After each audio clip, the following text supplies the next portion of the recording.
2.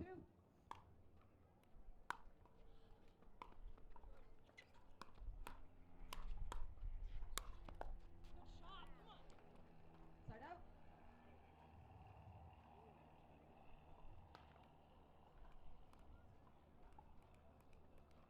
4-5-1.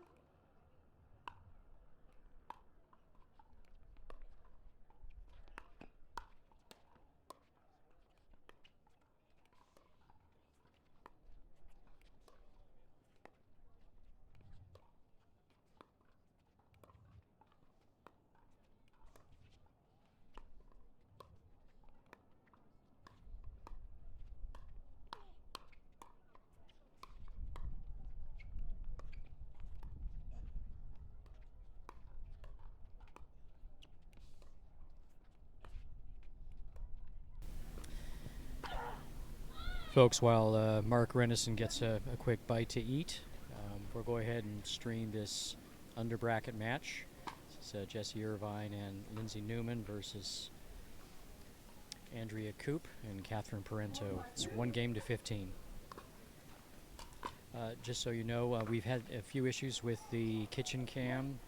We've got a little further distance here that we're working today and trying to sort some technical issues out, but hopefully you're enjoying the feed and the audio and Mark's commentary.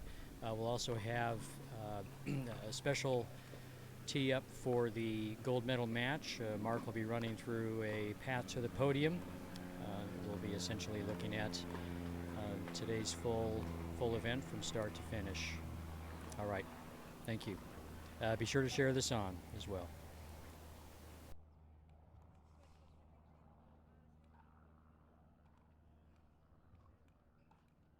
5-5-1.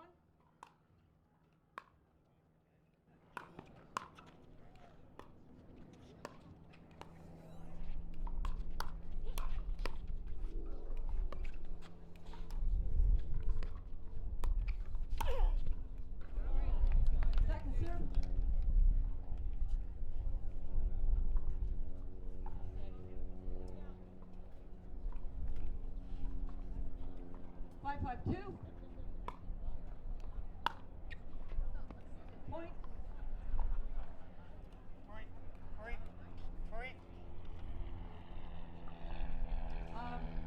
Television timeout. 1 minute.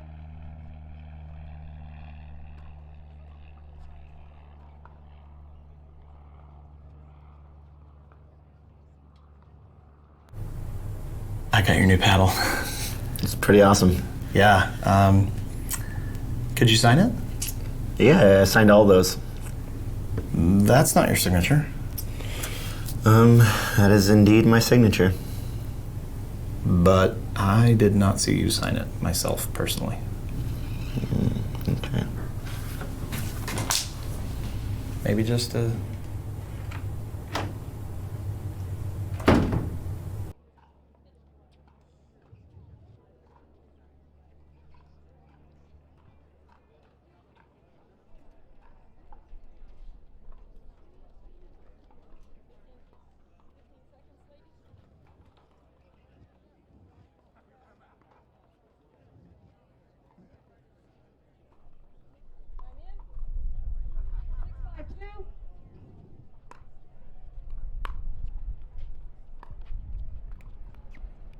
Side out.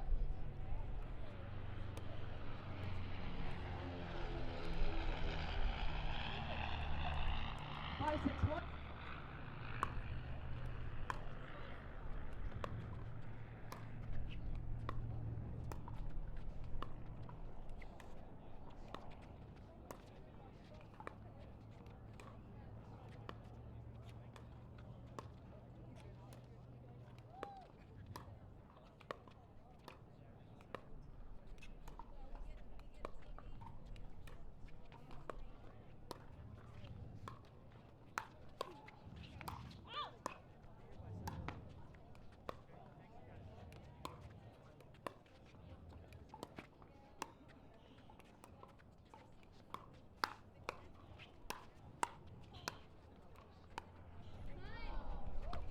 Second serve.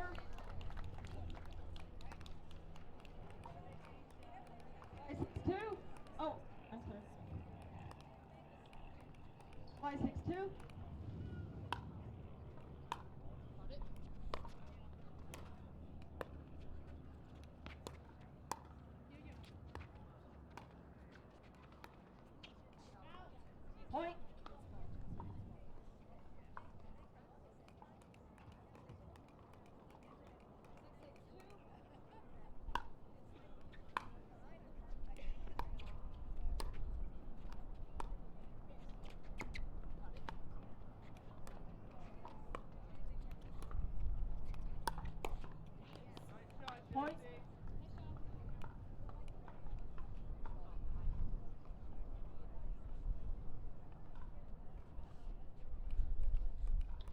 7-6-2.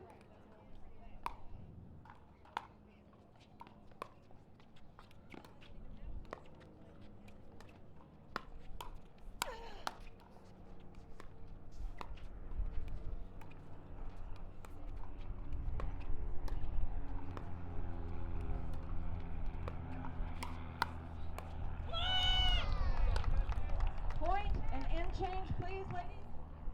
1 minute. Score is 8-6-2. Folks, it's time for a little fun activity. We're not tied up watching the match of the championship court over there. We're going to have an activity south of the PPA store over by the head there on the court over there, the activity court. It's going to be the fastest serve competition. Fastest serve. And they have to work on that. And they're going to be getting the speed of your serve in a competition basis. So a little fun activity by the PPA. Just south of the PPA store by the head there. Fastest serve competition.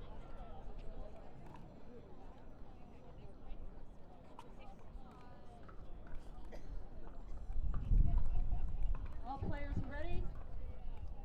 Resume play. 8-6-2.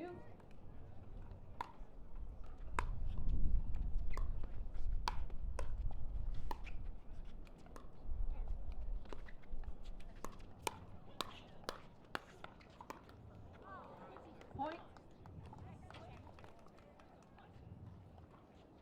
9-6-2.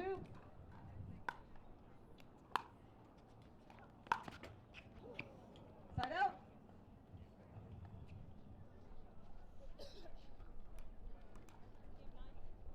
Yes. 6-9-1.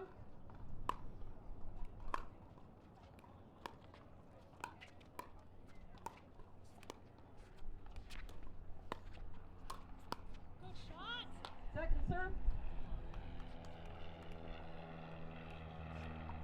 6-9-2.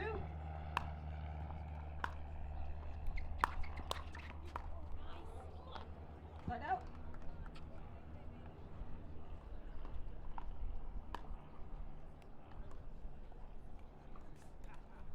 9-6-1.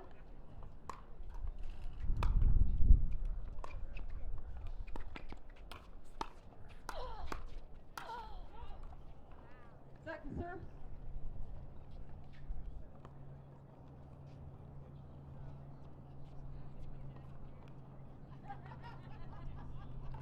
9-6-2.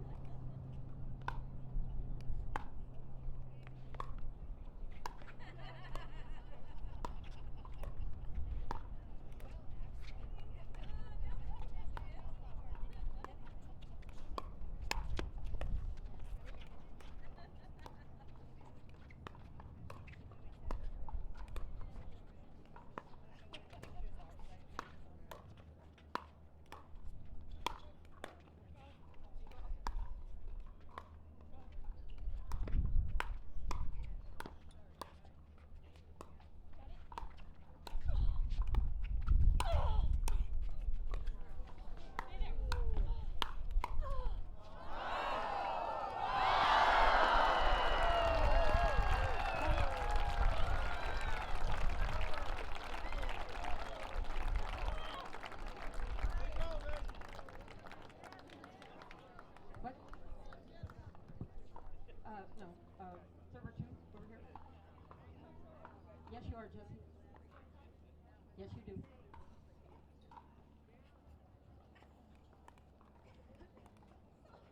Ten, 6-2.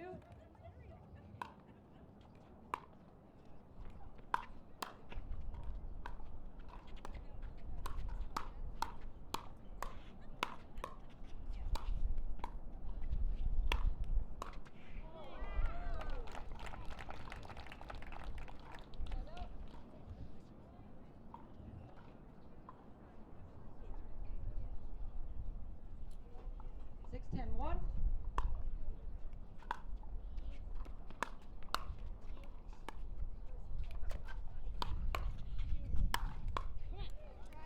Point. Here or here? 7-10-1.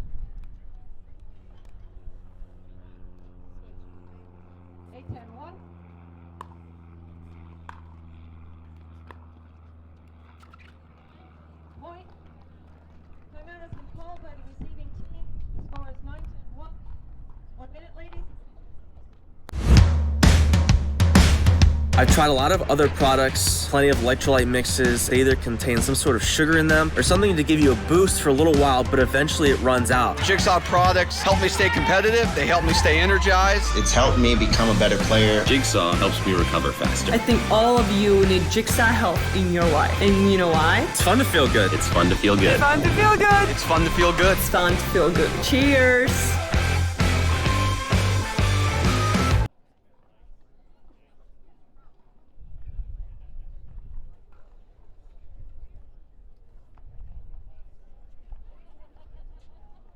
Jesse and Lindsay, you have no timeouts remaining for the match.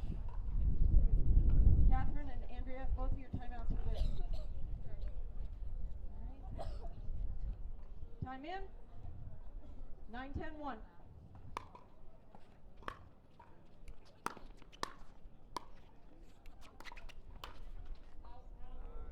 Set.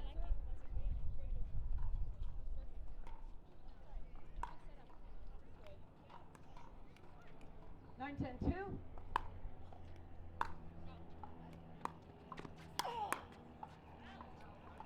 Start out.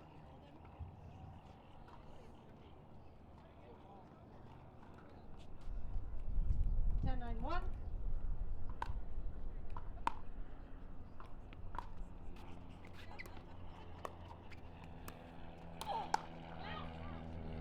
Point.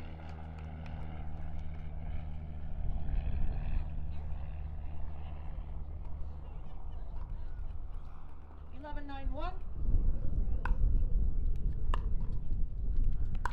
We don't want to have additional medal results. Second serve. This one in the 2.5 skill level, age group 50 plus. 11-9-2. 2.5, 50 plus. The gold to Michelle Zorb and Shelley Diana. In the 3.0 50 plus bracket, the bronze to Michelle Selk and Carla Spence. Silver to Kim Miller and Jan Teifer. And the gold to Karen Mills and Kathy Bilodeau. Congratulations to these 4, Start out. 6, 8 ladies. Please take your medals over to the podium. 9-11-1. Point.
10-11-1.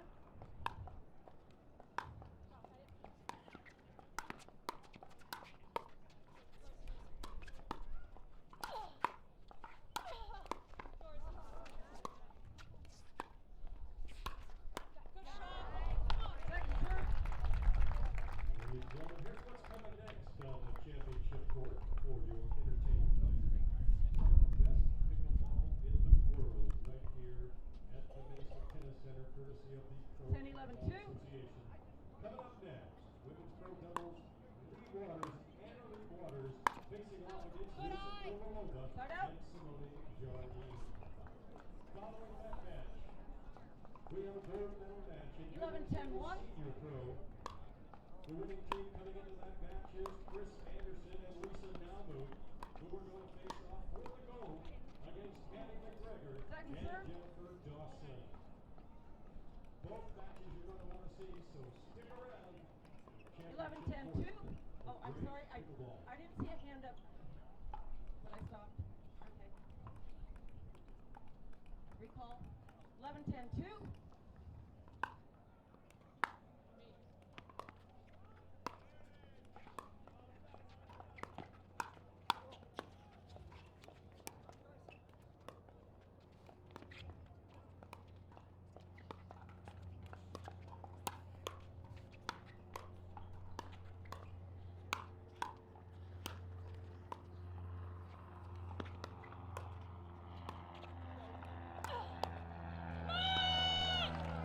Point.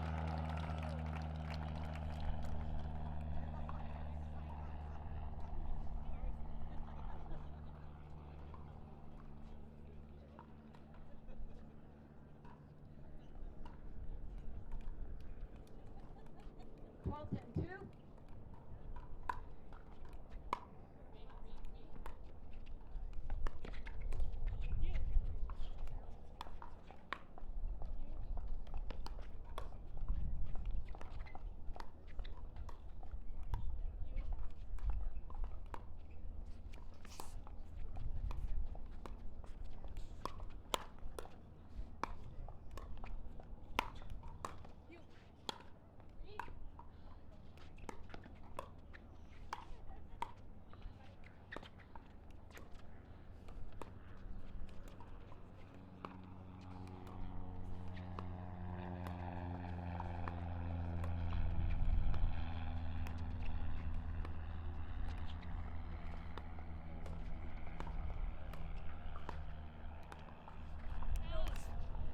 Side out.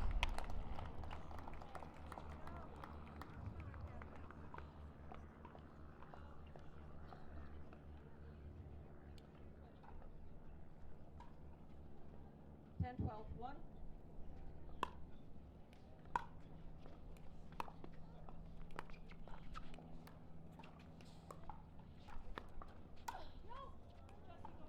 Point.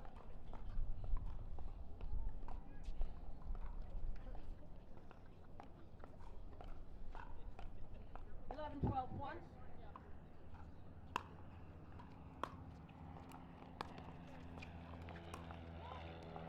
Point.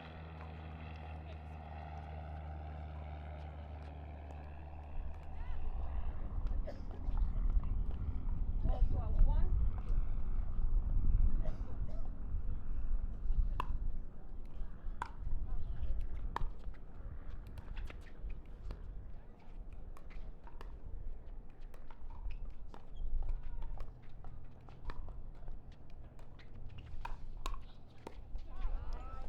Second serve.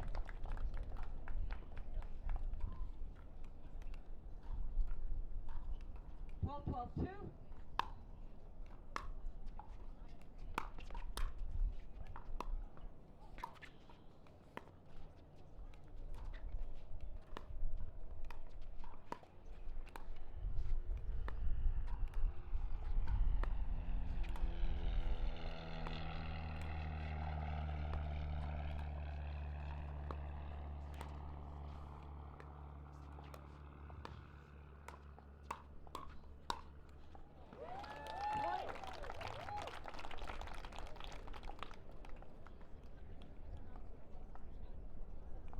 You are out of time now.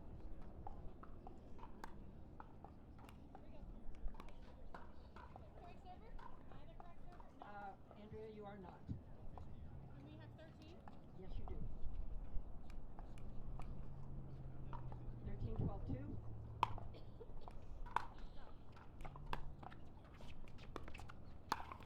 Side out.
You are looking at Championship Court, and right now you are taking a look at the players getting their instructions from the referee. All 4 of these players, they've been around long enough to know that how it works out here. This match coming up, the winner of this match is going to go to the gold medal final. And we will have Lee and Annalie Waters taking on Simone Jardim and Lucy Kovalova. Lucy Kovalova and Simone Jardim got out of a bit of a jam earlier against Lindsay Newman and Jessie Irvin. After losing the first game, they came back and won 2 in a row. And meanwhile, Waters and Waters have had a slightly easier path here to this match. And I'm your host, Mark Renison, bringing you the live commentary all weekend long here at this inaugural PPA event here in Mesa, Arizona. We've seen some great women's pro doubles action today. And we've got 3 great matches to show you. We've got this one, followed by the Senior Pro Gold match, which will be out here. And then followed by the Pro Women's Gold match coming out here. And as we sometimes like to do here in the broadcast booth, we like to invite different people to come in. Coaches, players, pros, pickleball aficionados, to come and join us in the booth and to share their insight. And I'm very pleased to announce that we have a special guest again. Now, as if you were with us earlier today, we had a special guest. It was Lindsay Newman. And it only took a couple minutes, a couple clues for people to figure out who it was. So we'll see if they can figure out right now who our special guest is. Our special guest, I'll give you a hint before she starts to speak. She was playing in the tournament earlier today. My second clue is that you have heard her before on broadcasts I've done. And my third clue would be she's got one of the biggest forehands on the women's tour. Oh my. Yes. Oh my. Yes. All right, while you think about who that might be, we're going to look at Lucy Kovalova serving here to Annalie Waters.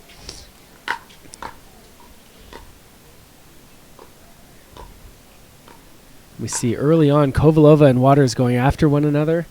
Back and forth. Lucy's ball catches the top of the net. That's going to be a quick set out. So special guest, what do you think? The keys to this match. If you're Waters and Waters, what is it that you need to do to resist Kovalova and Jardim? I mean, Annalie and Lee definitely have their game. Like they like to speed up the ball. They don't like dinking much. So I think if they stay true to their game, they'll be successful here. Okay, and let's say someone hasn't seen their game too much before. What can we expect to see from them? What does that mean? What is their game, if you were going to sort of describe it in a nutshell? Yeah, the first opportunity that Lee and Annalie Waters will get, they will speed up the ball, just like that. Kind of like that? Kind of like that. I mean, they're not patient in the dinking game. So, whenever I get a chance to play either one of them, I like to dink shallow as best I can, short, just so that I could stay in the point a little bit longer and play my game, not theirs, give myself more time. But that's a difficult thing to do. It's very difficult. And it's a nice counterattack off the backhand side from Annalie Waters. She was sitting on that ball and able to not only defend against the speed from Jardim, but also counterattack for a clean winner. 1-0-2 is the score.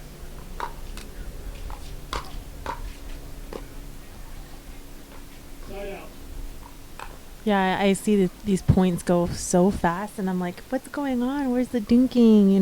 Where's the control? Where's the little game, the cat and mouse game? But you definitely don't see much of that here in women's doubles against the Waters.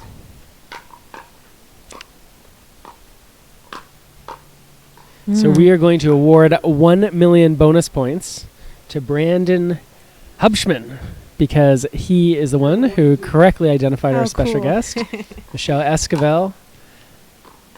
It's always really nice to have you here with us. Thanks for having me. Yeah. Lucy was sitting on that one. Well, it took her 4. The first 3, Lee Waters was able to defend well against, and that 4th one just couldn't quite catch up to it.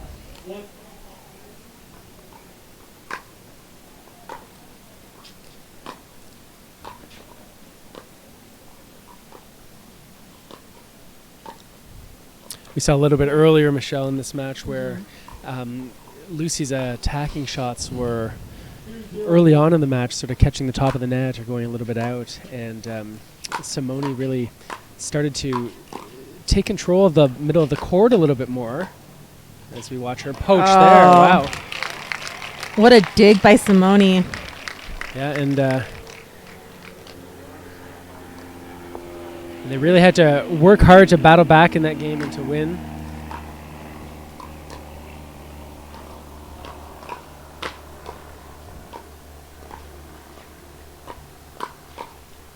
Nice. Simone had a nice deceptive shot there, but Lee was ready to attack it. Nice quick hands by both Waters. 3-0-2.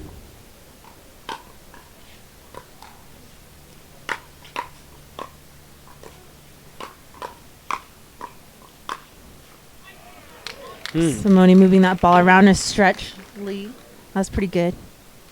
Yeah, one of the things that players do here when we watch the top women play, and maybe it's something that players at home can start to apply themselves, is to not assume that when they hit that ball hard, to not assume that it's going to end the point, right? To in fact expect that that ball is going to come back, possibly even with speed. And it's one of the reasons, I know when we hear from people who are watching these matches, they say, wow, how do they catch up to those fastballs so well? How do they not only handle them but look so calm doing it? And I think it's often because they're assuming that the women they're playing with are so good that it is very likely that ball is going to be returned, possibly even with some pace. And so it really is kind of like this 1-2 punch if you want to finish off the point.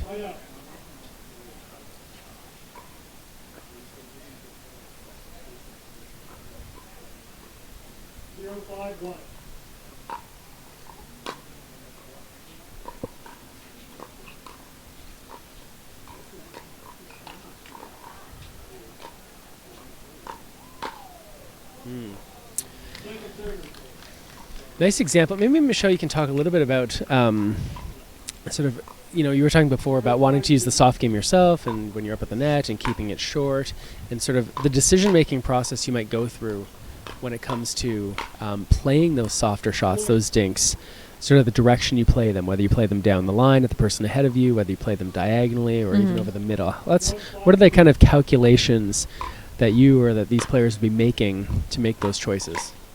Well, personally, I could just speak for myself. I remember when it used to just go to the weak person, and then when you're at the pro level, you can't really do that. And now all of a sudden there are no. Right. So what I personally try to do is I try to get my opponents out of position so I could get that nice high pop-up ball to put away. And sometimes it takes one shot, and sometimes you have to be patient and you have to hit more, right? You have to hit 30 million shots. Just exaggerating there. But so you see how there's a gap right there in the middle. Annalie was able to create that with her cross-court dinks. So sometimes, when you're out there and you're dinking, maybe you see someone coming into the middle and then you pass them down their line, or you try to dink to their line so that you could get them separated away from the middle. So there's a lot of things, I feel like, what you're trying to do at the kitchen when you're slowing down the game and dinking. Just trying to create holes, gaps, miscommunication in the middle maybe, or down the line. Something we saw early on with Newman and Irvin is against Lucy and Simone, they really were sort of going like east to west. They weren't really picking on one person or another early on. They were really sort of like hitting the cross courts to move one of them off the court. And then as the other one would slide over a little bit to cover that gap in the middle, then they'd go cross court the other direction and really try to create that opening. Yeah, there's definitely a lot of different patterns, right? Just got to find which one works for you, which one works against your opponents. As we see, Annalie gets handcuffed a little bit there. A little too close to the body on the forehand side. And we're looking at Kovalova serving 6-3-2.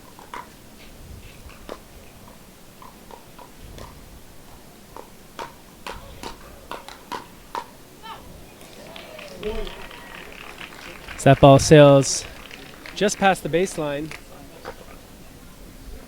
And it looks like it's going to be a timeout here called by Waters. We're going to take a quick break as well. This hydration break brought to you by Jigsaw Health. It's fun to feel good.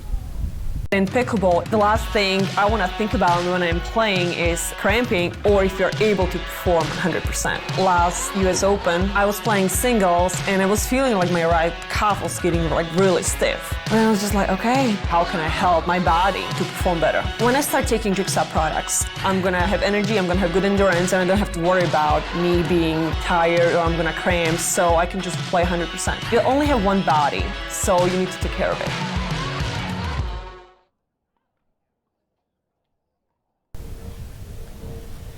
And we're back here in Mesa, Arizona. Mark Renison alongside Michelle Esquivel. You're looking at Championship Court. This is a match that will determine who goes to the gold medal final, and it's between Lucy Kovalova and Simone Jardim and Lee and Annalie Waters.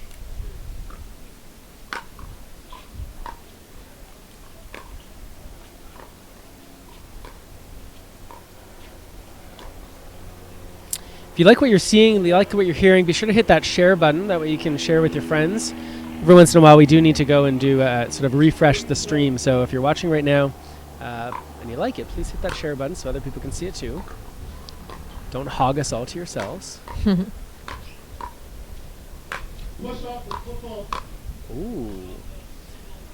This is an interesting one. Now, Michelle, maybe you can explain what happened. Sometimes people at home might say, wait a second, how is it... We're going to stay with this while we discuss. So Simone was called for a kitchen violation, and she was at 3/4 court. She was almost back at the baseline. How is that possible?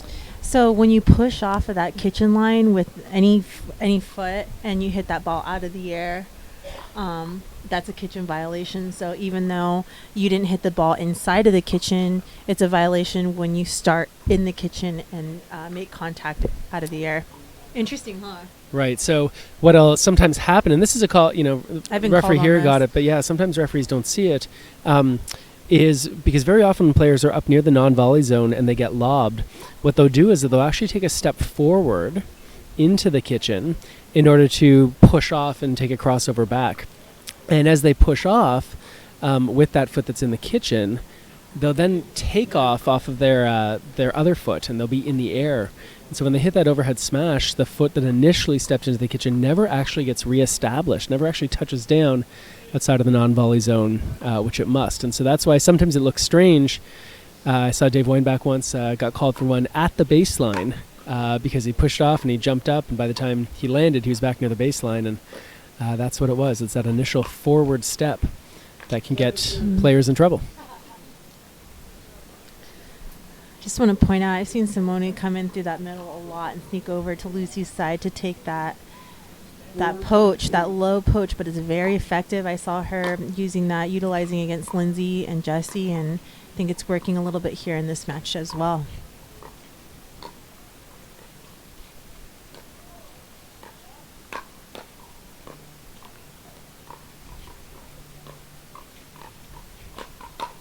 Not that time, but she's there again.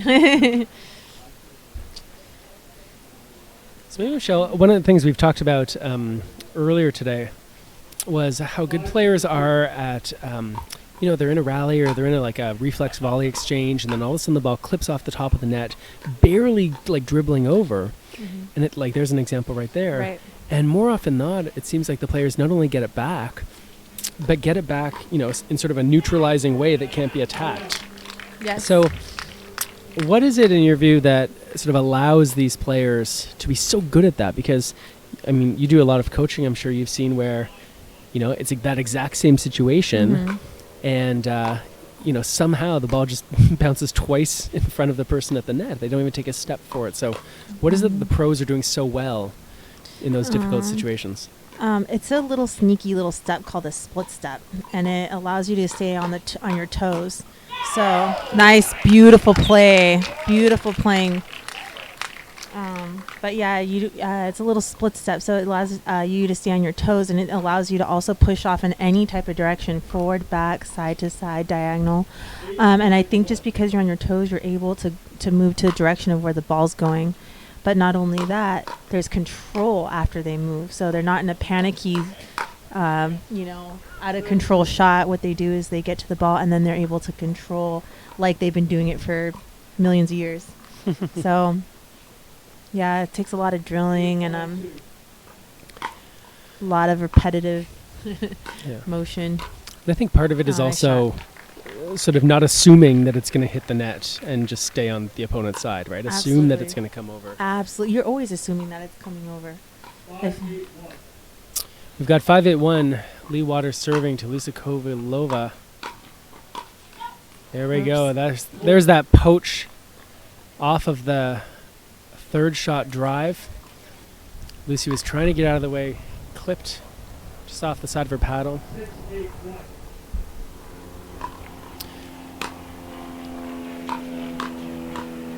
There's that drive poach combination again. This time Simone saw it coming and went down the line to Lee, who was there ready for it. 7-8-1.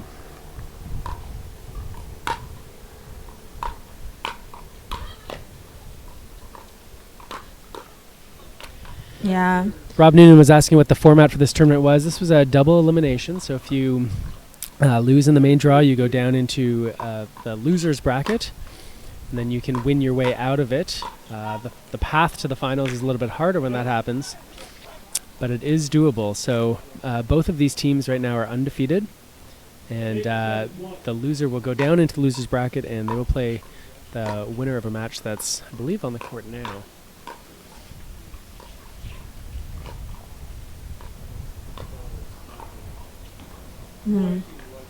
Interesting. There's what you were saying before about Simone covering the middle. Yes. All right, well, these players take a hydration break, sponsored by Jigsaw Health. We're going to go for a quick break as well. We'll be back in a moment with the completion of game number 1 here in Mesa. Pickleball is very, very different. 8 to 10 matches in one day, and each match could be 45 minutes. Being able to start and go and stop is very, very challenging. When I'm taking Jigsaw Health supplements, I have the confidence to stay out there all day, and I can stay focused, energized, and cramp-free. I wouldn't recommend Jigsaw Health to any of my opponents. You guys continue drinking whatever you're drinking right now.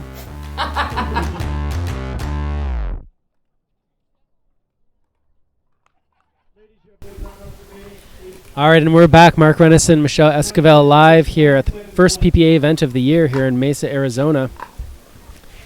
Looking at Lucy Kovalova, Simone Jardim taking on Lee and Annalie Waters. It's a powerhouse of a matchup, and that's a powerhouse of a backhand volley from Waters Sr.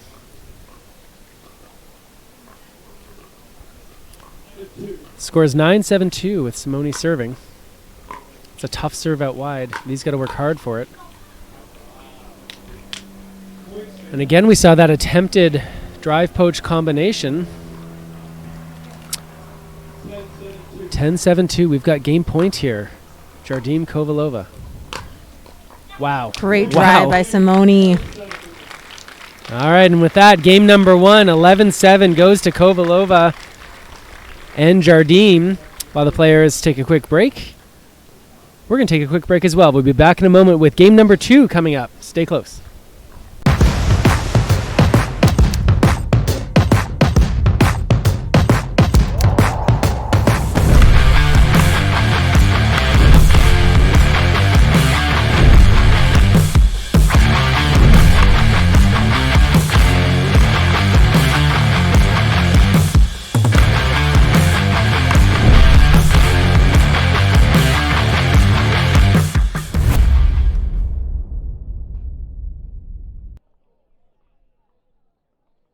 She's not letting it get to that point.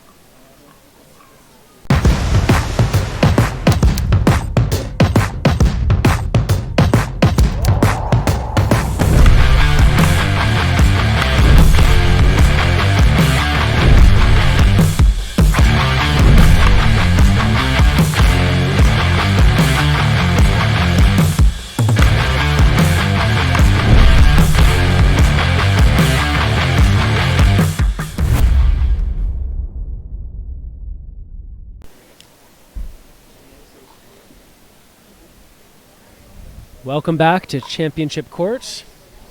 Lee and Annalie Waters getting a little bit of advice, perhaps, Michelle, from Randy Coleman.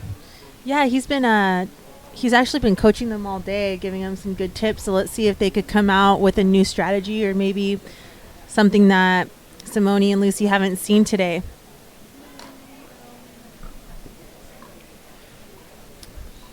It's important, when you can see right now Lee Waters, she's pointing to the court, and really what they're doing is they're not talking at all about technique. They're not talking about how to put the ball in the court more often or anything like that, right? They're talking about the tactics. Who is it that we're going to target, or like you were saying before, Michelle, right. What patterns are we going to use? Yes. What patterns are we going to try to stay away from? And so it's really important, if people are playing at home or they're playing with friends or doing some coaching themselves, is that typically, between those games or on timeouts, it's almost always tactical coaching that should happen rather than technical. Matches aren't really the time to start tinkering with your technique.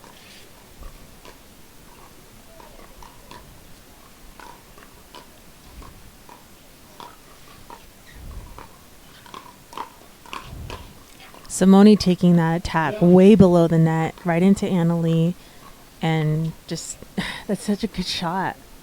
You don't even see that it's coming. It's just awesome.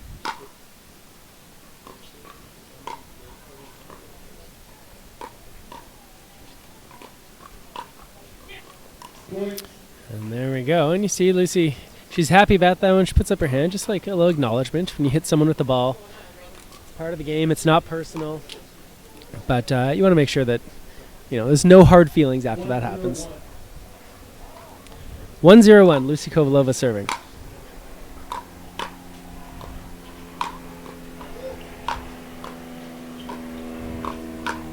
Oh, wow. Oh, mom trying to take over there. Great defense from Simone Jardine.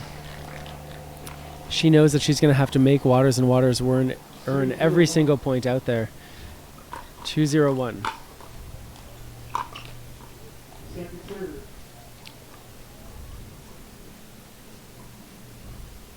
(2-0-2).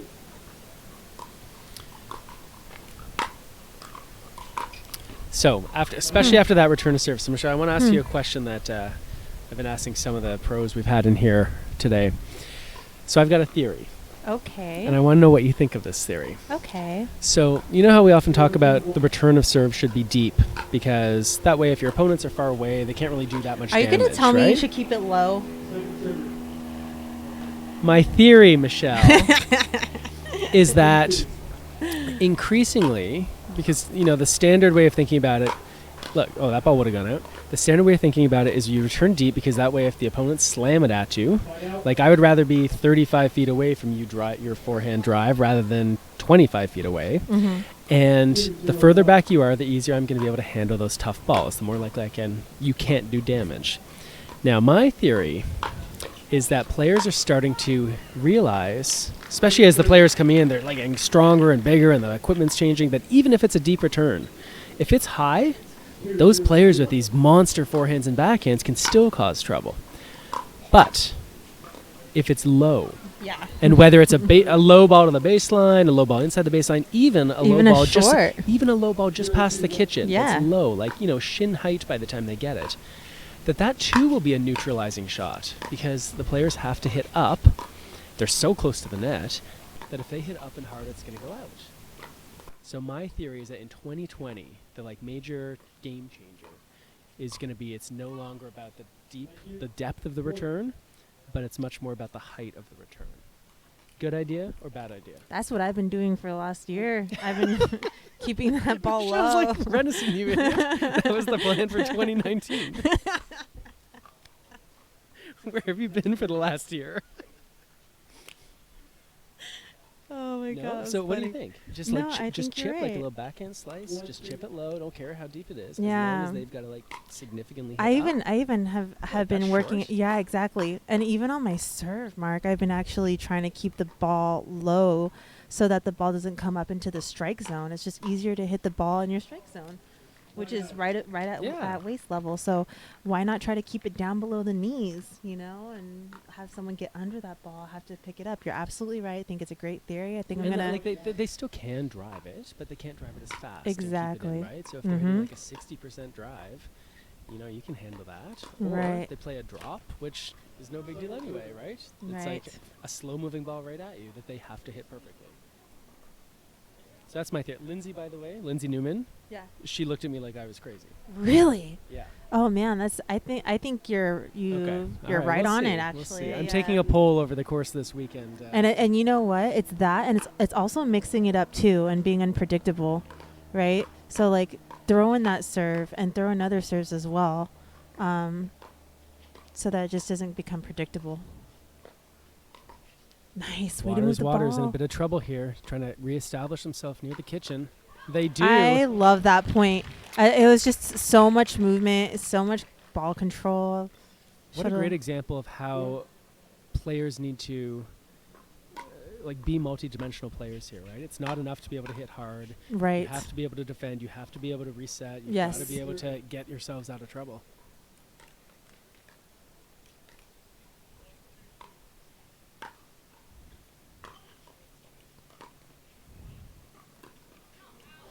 Oh, Simone tries to speed up that ball in the middle, but it just wasn't quite there because maybe that ball was just a little low. Just saying. Like we're saying. 2-2-2. Annalie Waters. Nice.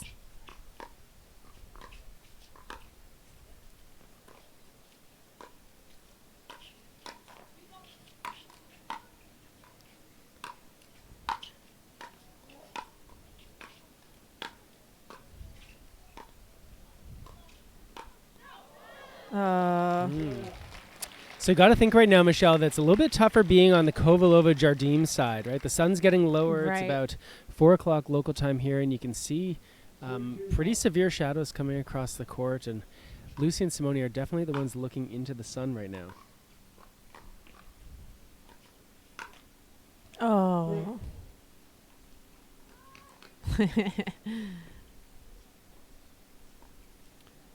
And I think this is the moment that Lucy and Simone are so dangerous, going on a low run here. Got a couple lucky bounces. They're still just on first server. Here we go. And there's that timeout. Yeah. So Waters. They're gonna maybe get some water or a delicious beverage from Jigsaw Health. We're gonna be back in a moment.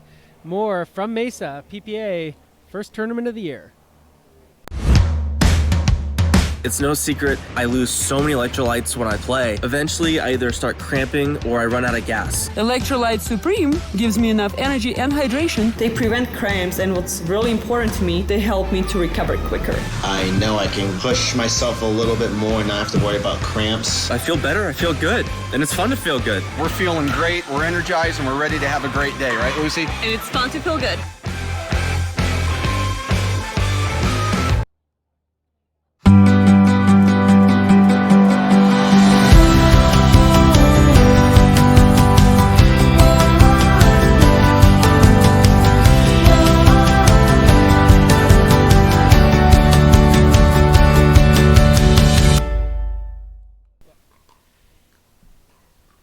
And as Lee Waters checks out how round that ball is, she seems happy enough about it.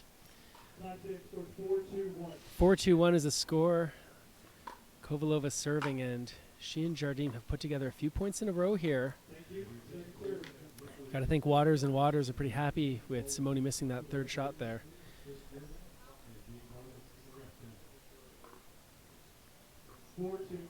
We see Waters use hand signals behind their back. That's to let them know whether they're going to switch or stay. The reason that they do that, switching and staying, is to be a little bit unpredictable for their opponents, so that Jardim and Kovalova aren't necessarily sure which side each player is going to be playing on. 2-4-1.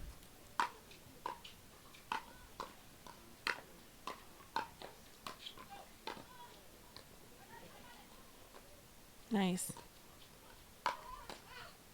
Nice dig by Simone. Nice hands by Lucy. What a point. What a point.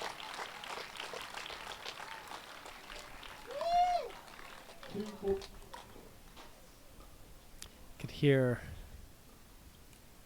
Lee telling Annalie, good drop, that's the way. And I was saying earlier, Michelle, I think that's one thing that waters are underrated about absolutely. is their ability to play drops, to play the soft game, to get themselves out of trouble. We're seeing a little bit of it here. There we go. A little bit of help with the net. Lee will take that.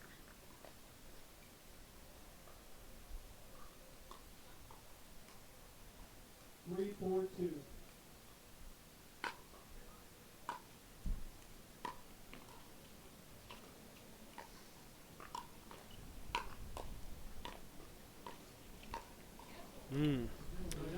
It's one of the things, Michelle, I mean, one of the reasons I love watching you play is the amount of topspin that you are able to put sometimes on those dinks, on those softer games. Not just topspin, but also backspin as well. And it's something we've seen. Wow.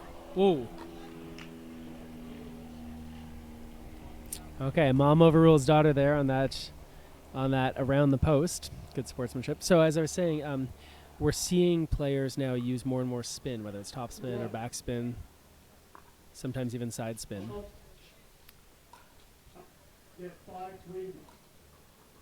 And why would that be? What's the point of using spin? Why wouldn't I just want to play? There's another ATP. Oh my gosh. What just happened? Another ATP. Lee is there to cover it, and it just dribbles over the net. Oh my gosh. I love this game. It's so much fun. Oh, yeah. And now, I don't know. I'm sorry. I forgot your question. We're but talking about spin on the dinks. Oh, yeah. Oh, the reason why you want to use different types of spins is to, like, if you use side spin, you're able to move that ball a little bit wider off the court. If you want backspin, Simone, if you want a little backspin, maybe you want to slow the ball down. Topspin kind of speeds it up, gets it to move. So you just want to incorporate a little bit of all of that, so it's not just seeing the same ball. Your opponent's not just seeing the same ball over and over, and it's for moving the ball around.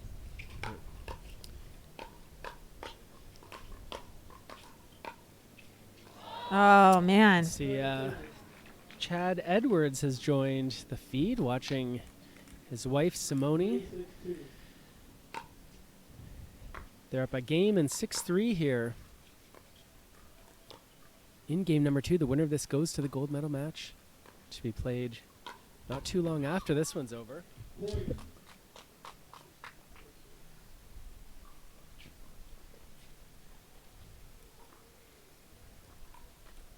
4, 6, yes.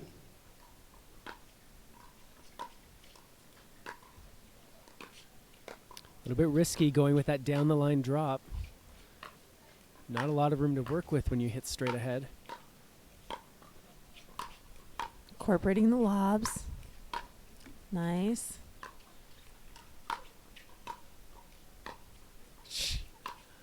I don't feel like Defense. there's a good chance. Defense.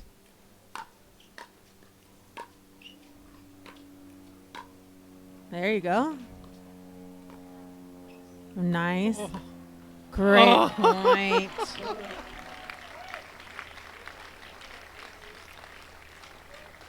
What a great We point. talked earlier about the sun, and that could be one of the reasons. I think in like different conditions where the sun's not a factor, or maybe there's a little more cloud cover, I don't imagine those lobs being quite so effective.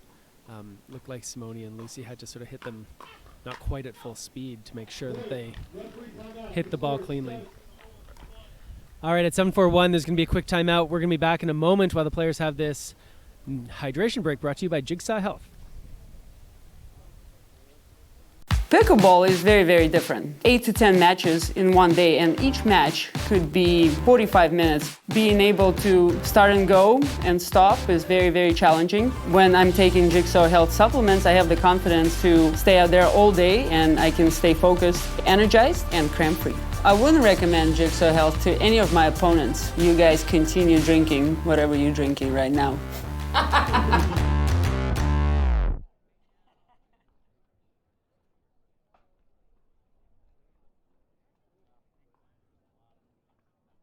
Arizona, at the first of 7 PPA Tour stops coming up in 2020. More than $500,000 in prize money that these pros will be competing for.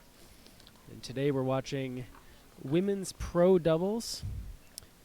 After this match, we'll see a women's pro senior doubles match. Right now that we've got 6-3, Jardim and Kovalova.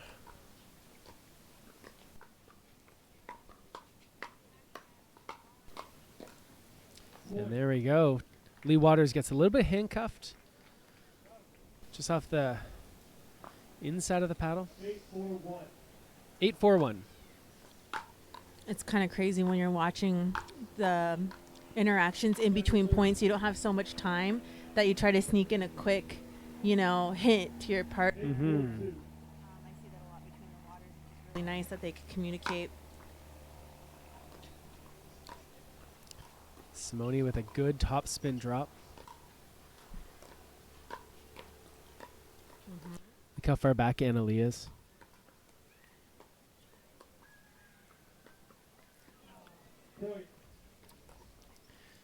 Simone and Lucy doing a great job of keeping the pressure on, and they're on a bit of a run here. Waters and Waters have to be careful. 9-4-2. There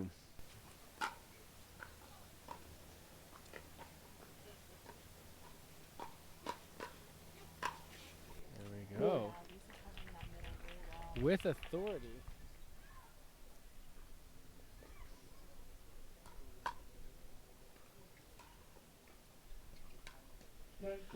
All right, we've got match point here. Simone Jardim hitting a pretty hard serve. She's trying to close it out.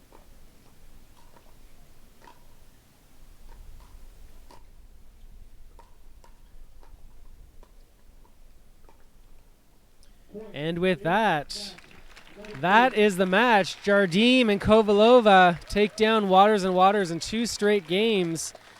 They've got to be happy with that result and that performance. They're heading into the gold medal match, which will be coming up not too long from now.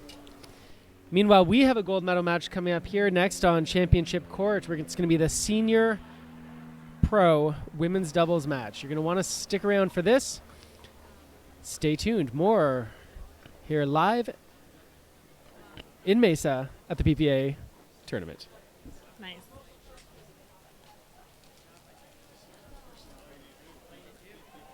Thanks. Oh, all right. Well,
I'm gonna assume the mic's on. Joking. Yeah. Joking. Okay.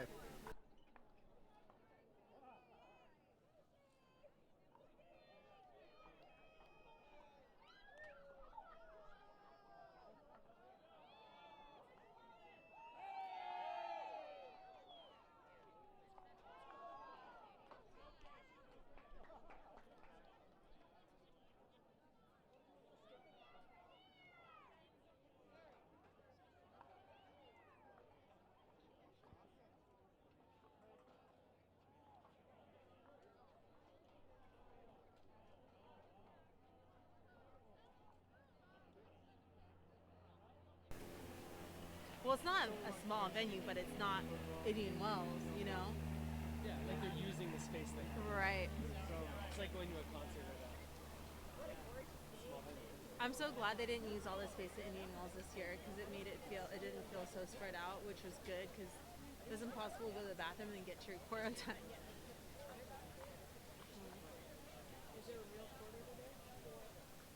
Melissa tells me we're just seeing the goal, which is what. Yeah, so this is the goal coming out.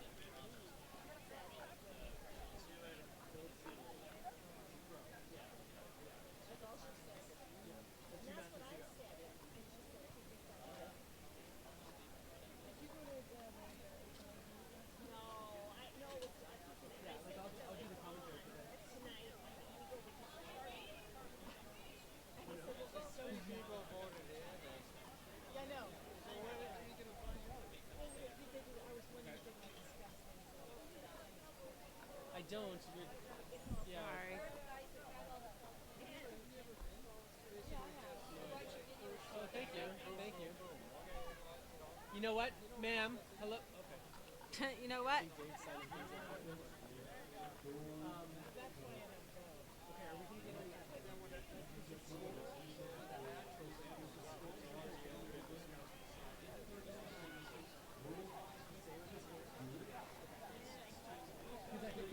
Because I just feel like I've seen before the seniors feel like, why don't we get any more? What's up, Don? Okay, so I'll just say the score. Are you doing this one?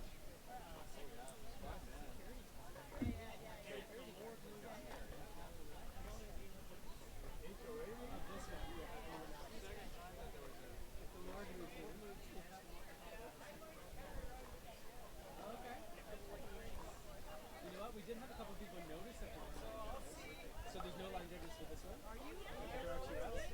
Right.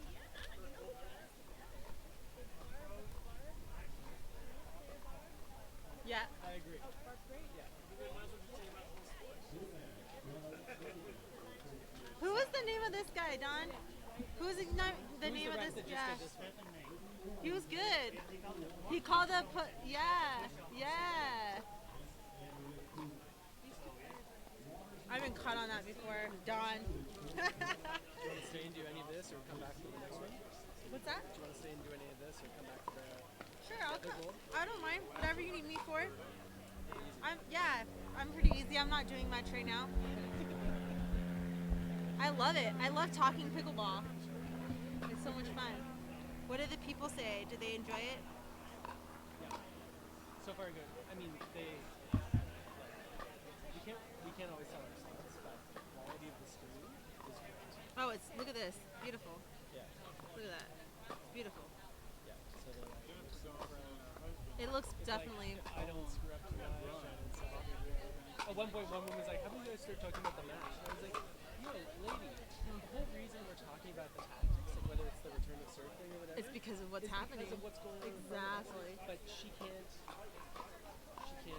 Close-minded. People can't connect those two. Yeah. What's that?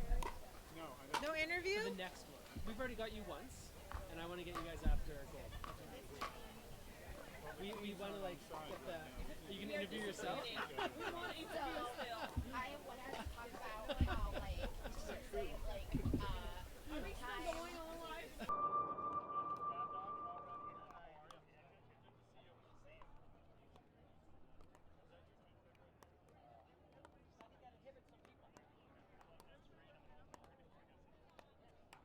Win-win. Great. Okay, now your turn. So, hi. Okay, so first of all, I have to get my hair down, okay, to make sure I have like everything in place, make sure my nails look good, and I have a proper outfit, matching your outfit, and that's about it. That's all you need. That's it.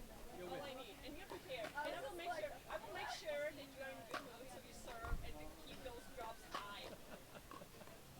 Okay, that's about it. Well, if you keep getting hit by the ball, she'll be in a good mood. Yeah, that's great. Thank you. It's like, thank you. And then you drop really high, then your partner gets hit, and then you go, ah! Setting up your partner. Yeah, we nailed it. You guys look pretty happy out there. We nailed it. Yeah. You guys crushed it.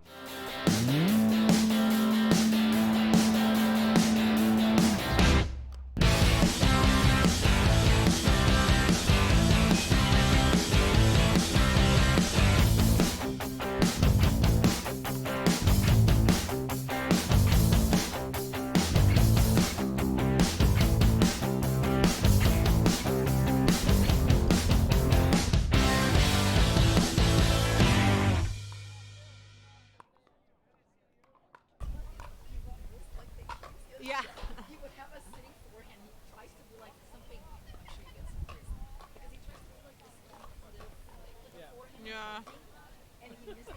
Oh, like stepping away from it? Yeah, what is that? Ouch. I know. Very stubborn. I know, because again, it's like he gets all of those balls. Right. And then, yeah.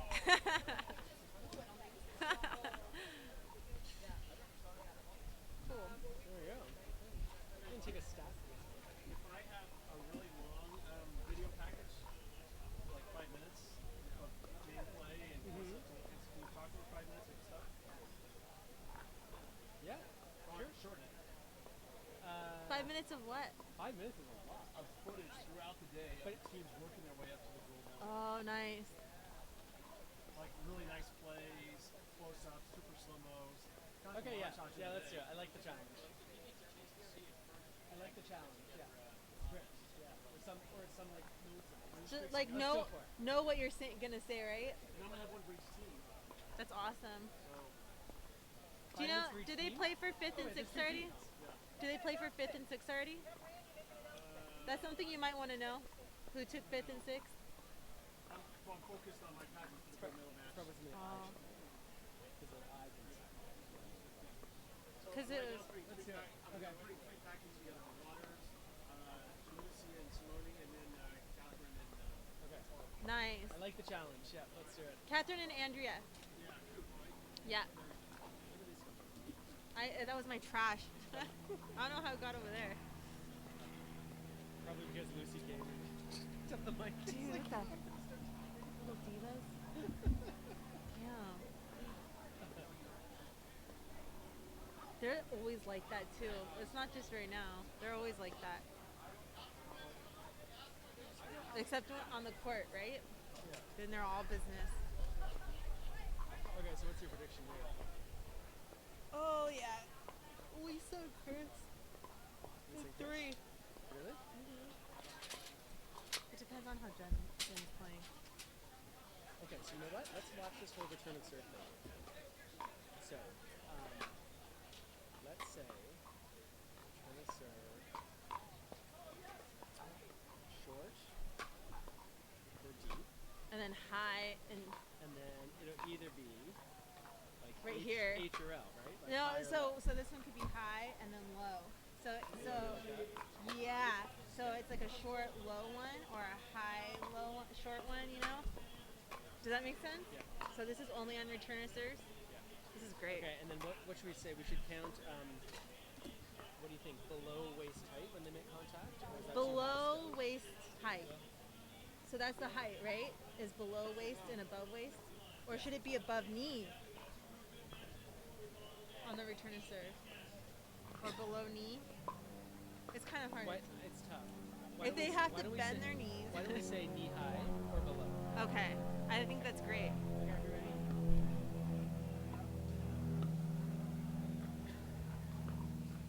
Take your time. There's no... Okay.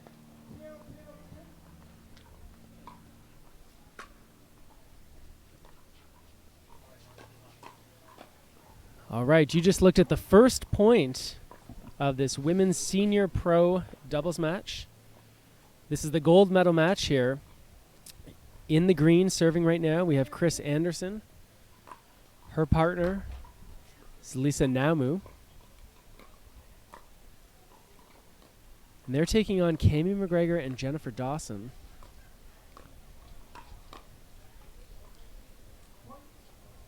And if you're just joining us, Mark Renison here, bringing you the live broadcast commentary this weekend from this first Pro Pickleball Association event here in Mesa, Arizona. And I'm joined by Michelle Esquivel, who's been with us for a couple of matches right now. Thanks for having me. Yeah, pleasure. Scores...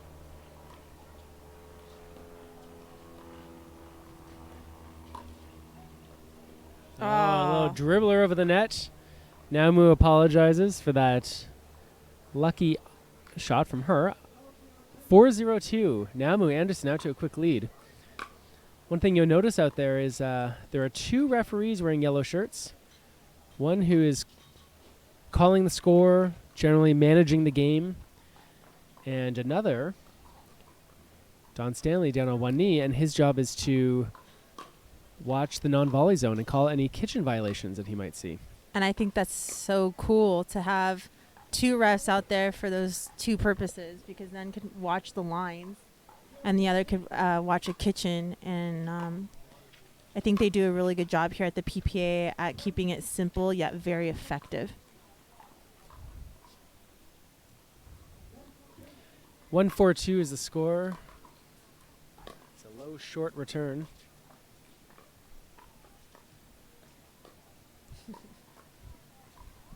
Oh, what? There you go. Jennifer Dawson gets handcuffed on the backhand side. It's going to be a side out.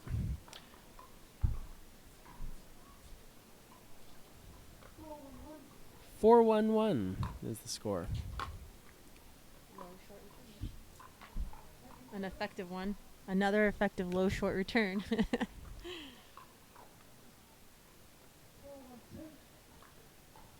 4-1-2.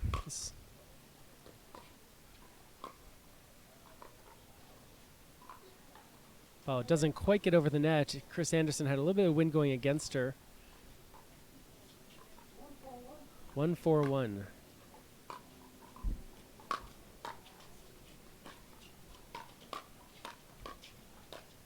Oh, yeah. Cami trying to take over the middle there. Wasn't quite successful at putting that ball away. Yeah, that's one of the things, isn't it, Michelle, that when you do decide to sort of go with the momentum. Yeah, to continue on, then you better make sure that either you put the ball away or else you're going to be in trouble when that ball gets sent back to open space. Right. Yeah, especially if your partner doesn't know which direction you're going, they don't know what side to cover, you leave some court exposed.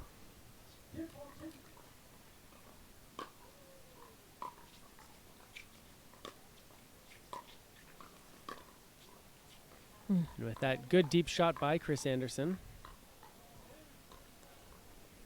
Lucky to have all 4 of these players in California.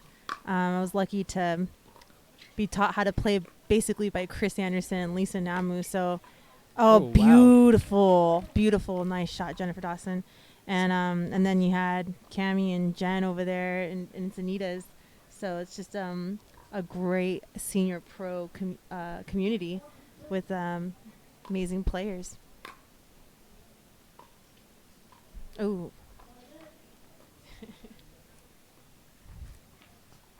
2-4-1 is the score with Kemi McGregor serving. Tough serve to the backhand.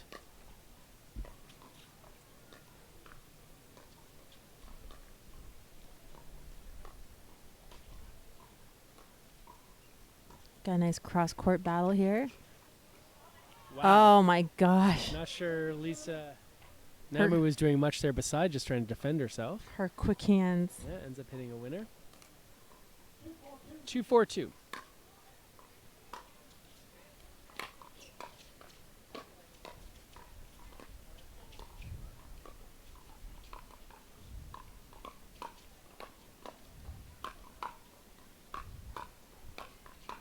Nice. Nice resets. Oh.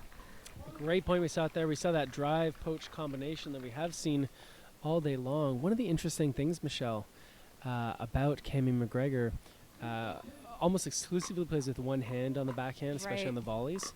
And using that continental grip she has, you'll notice that she almost never hits that backhand volley with any topspin. And great at sort of slicing the ball, keeping it down low, terrific at playing those drop volleys. But sometimes when you get that higher ball and you really want to rip it with a little bit of topspin, that continental grip is limiting. So on the high backhand. High backhands especially, yeah. And so it's one of the reasons why you see a number of the players who will go to that two-handed backhand. Yes. That way they can use their non-dominant hand to create a little bit of that topspin. 4-3-2 is the score.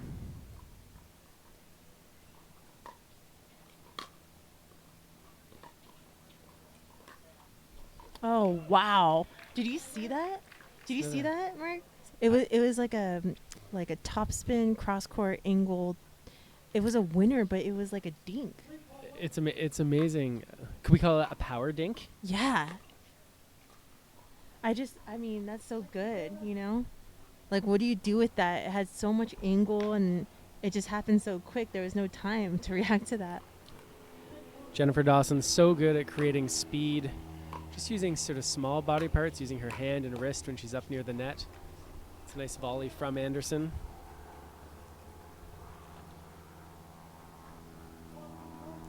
"4-3-1 is the score.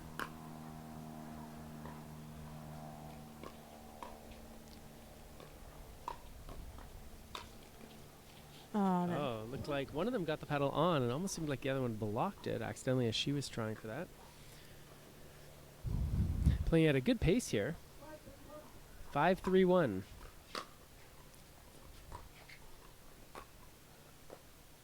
Ooh. That ball was out, yeah. I thought so. Cameron McGregor called her own shot out there. And players are going to go to a quick timeout. This is a hydration break brought to you by Jigsaw Health. Michelle and I will be back in just a minute. I love this. Pickleball is very, very different. 8 to 10 matches in one day, and each match could be 45 minutes. Being able to start and go and stop is very, very challenging. When I'm taking Jigsaw Health supplements, I have the confidence to stay out there all day, and I can stay focused, energized, and cramp-free. I wouldn't recommend Jigsaw Health to any of my opponents. You guys continue drinking whatever you're drinking right now.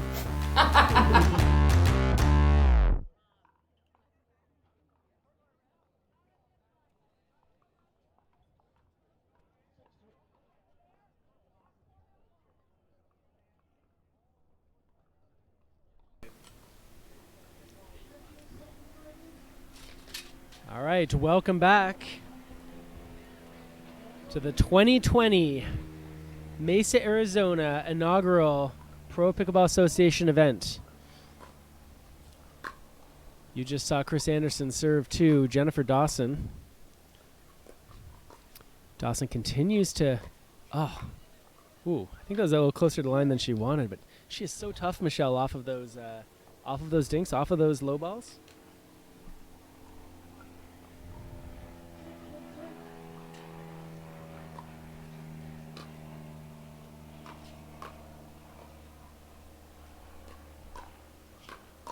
I like it. Jennifer's been setting herself up by being aggressive off of those dinks. She attacks after the bounce, which is scary.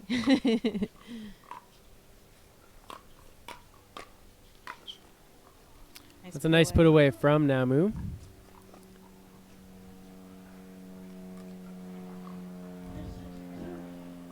"3-6-2 is the score.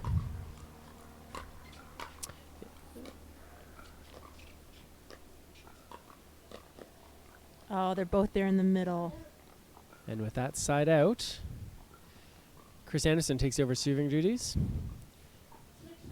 6-3-1. It's another great angle from Dawson. 6-3-2.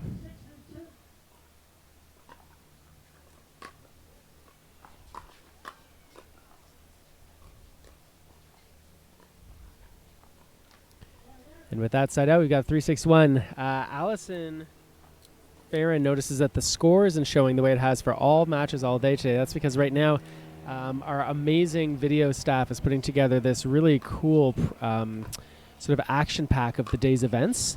Ooh, just going to make sure that Namu's okay. That we're going to be showing before the Women's Pro gold medal match, which is coming up after this. So you're going to want to stay tuned. It's going to be a really great pack of clips that showing how the different teams, how the different players got to the gold medal final. So as they're busying themselves putting that together, I'll be calling out the score for you so you can hear it, or at least calling it as often as I can. So make sure your volume's on.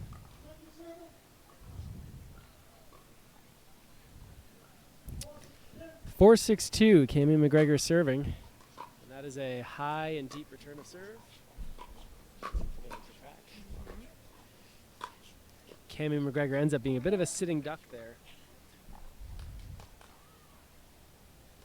With that side out, we've got 6-4-1.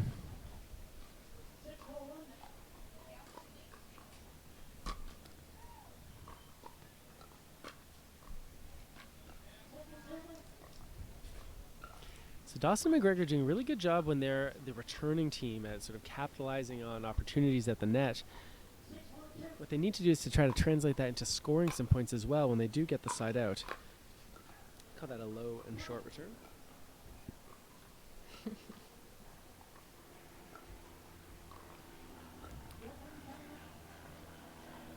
It's going to be a quick referee timeout here as we go to a quick break. We're going to be back in a minute with the conclusion of game number 1 here in this Women's Senior Pro Gold Medal match. In pickleball, the last thing I want to think about when I'm playing is cramping or if you're able to perform 100%. Last US Open, I was playing singles and I was feeling like my right calf was getting like really stiff. And I was just like, okay, how can I help my body to perform better? When I start taking Jigsaw products, I'm going to have energy, I'm going to have good endurance, and I don't have to worry about me being tired or I'm going to cramp, so I can just play 100%. You only have one body, so you need to take care of it. 'em.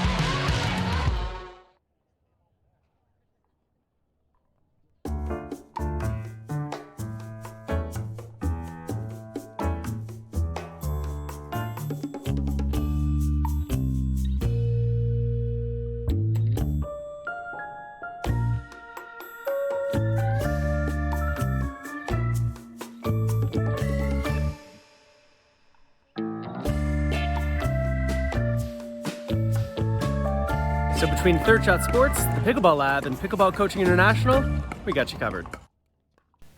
Who is that handsome looking guy? All right, we're back. Mark Renison and Michelle Esquivel live here at the Mesa Tennis Center where you're watching Women's Senior Pro Gold Medal doubles match. 4-7-1 is the score, with Cammy McGregor serving to Lisa Naumu.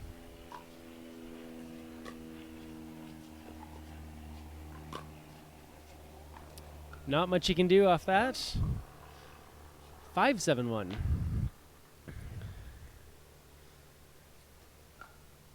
Michelle, have you gone yet to the local airport? To which airport? The one just around the corner. Ooh, low and short. Oh. There are a lot of special airplanes over there at this airport, I'm told. I see them flying over our heads. Yeah. I have not been to the airport, but looks pretty cool, all the different planes that are coming through. Might be a good field trip for you when you're all done with pickleball. Yeah.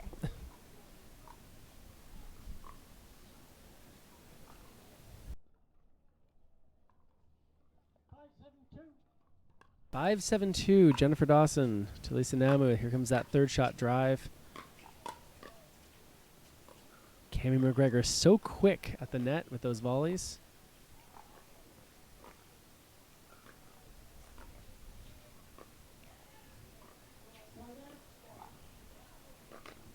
With that side out, we're back to 7-5-1.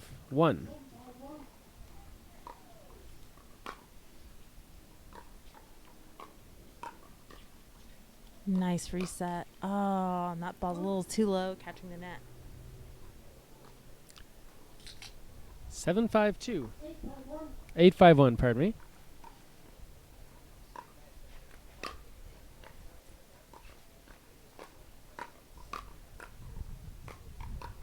Lisa can generate quite a lot of speed off that backhand. She can. Those low backhands.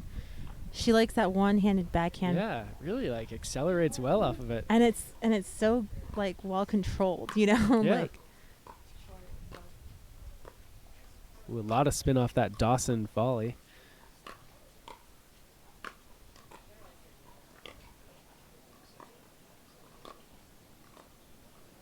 nice pickup by Anderson. Here comes the lob.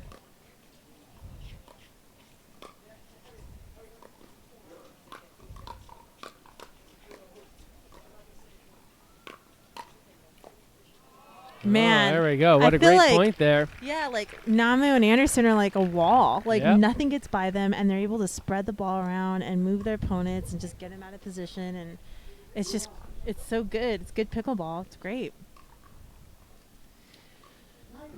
9-5-2, Chris Anderson serving.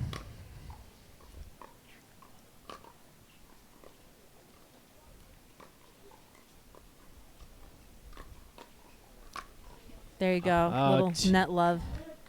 Yeah, I mean, it's tough. It's impressive just the fact that Nemu was able to get that first ball back. When these balls are hit from so close so fast and it just clips off the top of the tape, it's so difficult to make the adjustment. And in many cases, if you just get it back, you're doing a good job. The score is 5-9-1. Make that 5-9-2.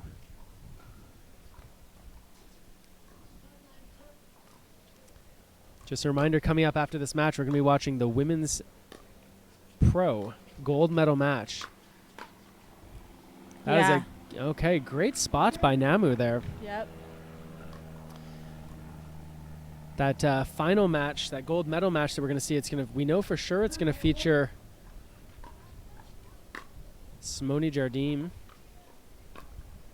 and Lucy Kovalova.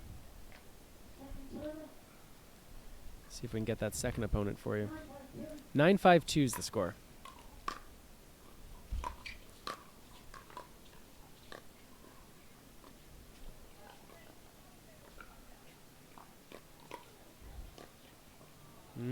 Bad luck for...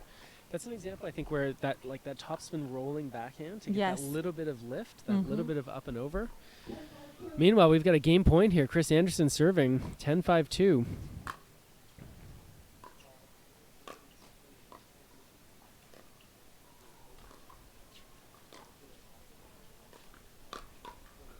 Ball sits up a little bit too high.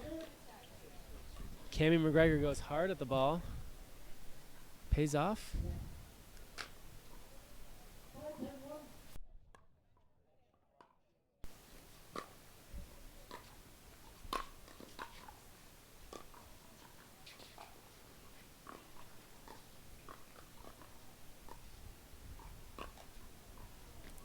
Oh, Namu can't quite get there in time.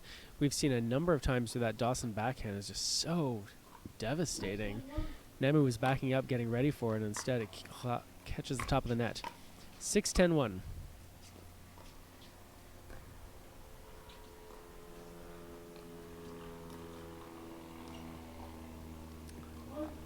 A little bit of a run here, Michelle, by McGregor a little bit of Dawson. momentum. That's what they need. They're not that far away. If I'm Namu and Anderson, I'm calling a timeout if we don't get a stop here. There it is. And there's the timeout. All right, while these players have a quick hydration break brought to you by Jigsaw Health, we're going to take a quick break too. Back in a moment, more from Mesa Pro Pickleball Association.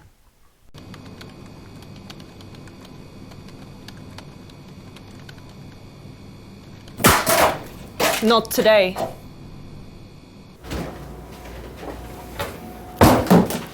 Break's over. You dropped something. That's a wicked backhand.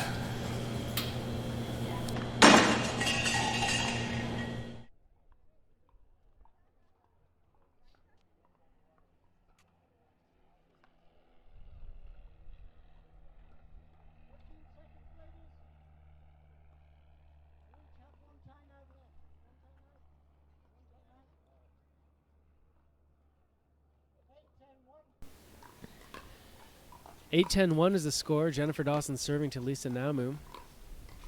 McGregor thinks twice about coming in off that ball that wasn't quite low enough. Now she's in there comfortably. Nice stretch by Namu, getting that ball in the middle. 8-10-2 is the score. That a low short return. Oh, wow. That timeout really stopped that momentum. There you go. Wouldn't you say? 2 straight stops. 10-8-1. We've got another game point here on the paddle of Chris Anderson. Tough serve. Wow. Yeah, she definitely cranks it up when she needs to. Nicely done there from Namu and Yep. Anderson to hold on to get the ball back and to win it. While these players take a quick break, we're going to come back in a second for game number 2 here in Mesa. Mark Renison and Michelle Esquivel. Stay close.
Welcome back to Mesa. This is Championship Court here at the Mesa Tennis Center. This, of course, is not tennis that you're watching. This is pickleball, and this is the women's senior pro doubles gold medal match featuring Lisa Namu and Chris Anderson, who won game number 1, against Cami McGregor and Jennifer Dawson, serving 0-0-2. Chris Anderson and Lisa Namu won game number 1. And McGregor and Dawson are going to try to change their fortunes here in the second game. 1-0-2.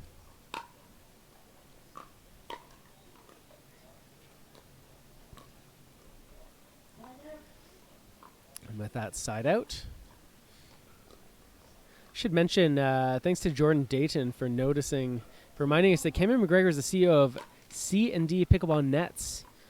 It's the official net of the PPA Tour. And so these are good looking. These are temporary nets, but they're solid, Michelle, these temporary nets. They are so good. You don't have to worry about them blowing around in the wind or anything like that.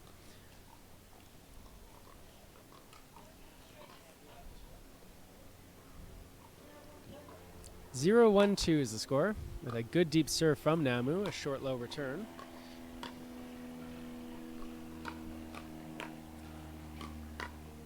Look at Chris Anderson. She's just parked She's there. digging him. She's digging him. She's there. She looked like a linebacker who's just getting ready for a hit. I mean, she stays down. She knows what's coming. So well. It was great. 1-1-2.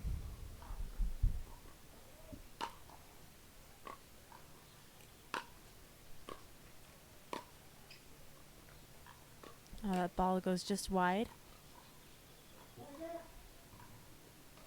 That side out.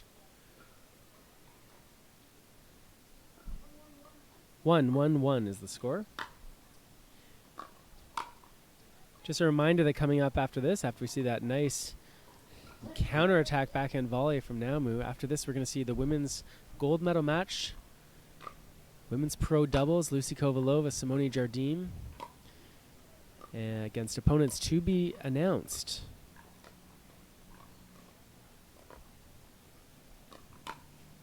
I felt like Lisa knew that one was coming. She just couldn't get set in time.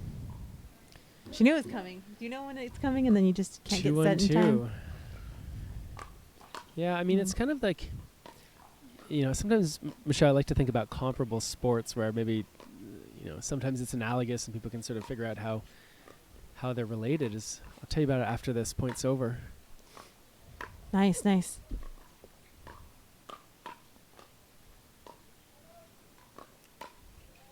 Nice. Dawson's able to handcuff Anderson. So I think about, baseball. So in baseball right now, I'm not sure if you're a baseball fan, Michelle, but it's so specialized, the pitchers, that sometimes they'll come in and some pitchers, all they do, scores 3-1-2, is they come in at the very end of the game and their one job is to get like 3 people out, sometimes even less. Mm-hmm. And very often these pitchers have one pitch, is that they throw fastballs. They throw hard. And the batter knows it's coming fast.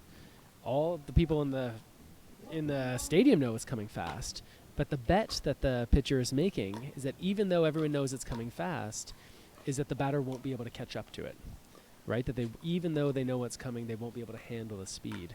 And I sort of feel like sometimes that's what we see, especially from some of the better-known power players out there. It's like, no, people know what's coming. But even though you do know what's coming, it's so quick, or it's so well placed, or it's such a heavy spin that it's difficult to manage it anyway.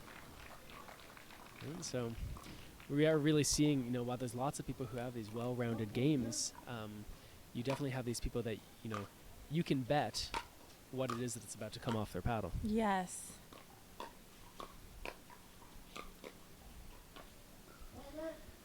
And with that side out, Jennifer Dawson would take over serving at 3-1-1 here in game number 2, women's senior pro gold medal match.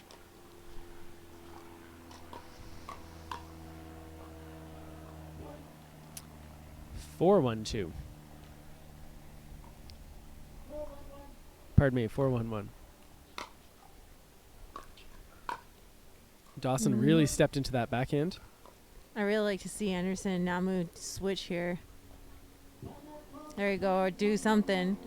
They've been in a rut there for a little bit, so all right, we'll a see what quick happens. Jigsaw health hydration break. We're going to be back in a moment to pick up game number 2 here from Mesa. Don't go away.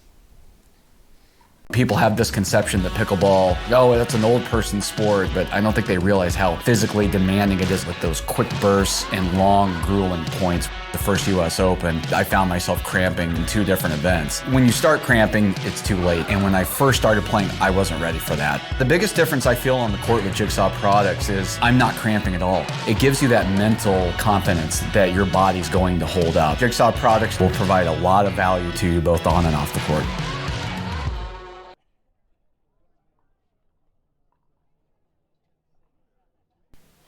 Yeah, this should be playing now.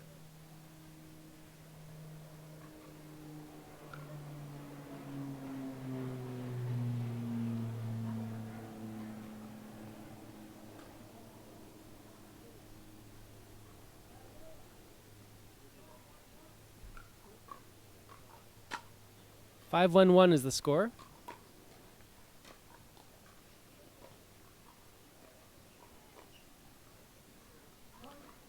And with that, ball in the net. 6-1-1.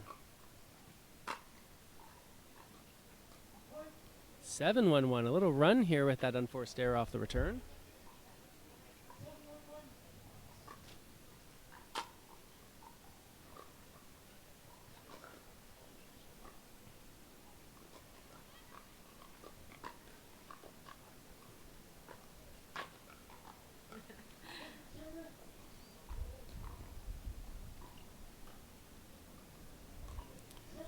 Seven 1-2, Cammie McGregor serving.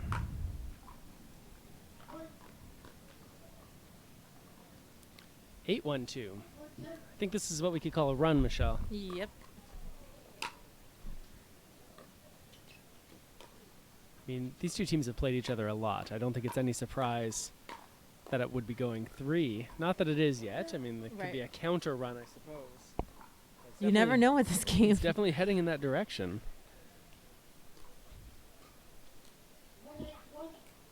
1-8-1, Namu Anderson with some work to do here.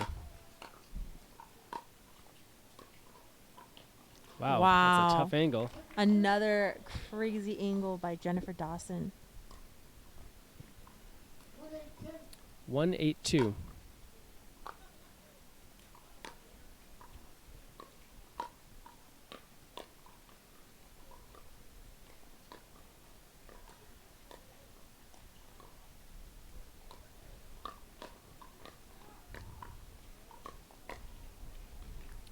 Wow. You saw there, Michelle, Namu typically when she goes out for a dink will typically sort of side shuffle. It makes it a little easier after she hits the ball to recover back. 8-1-1. In that case, she did a crossover. She stepped across, which meant it took a little bit longer to get back in position. And by that point, her opponent's already hit the ball fast at her. So nice example of how the kind of footwork you can use can dictate sort of what happens next.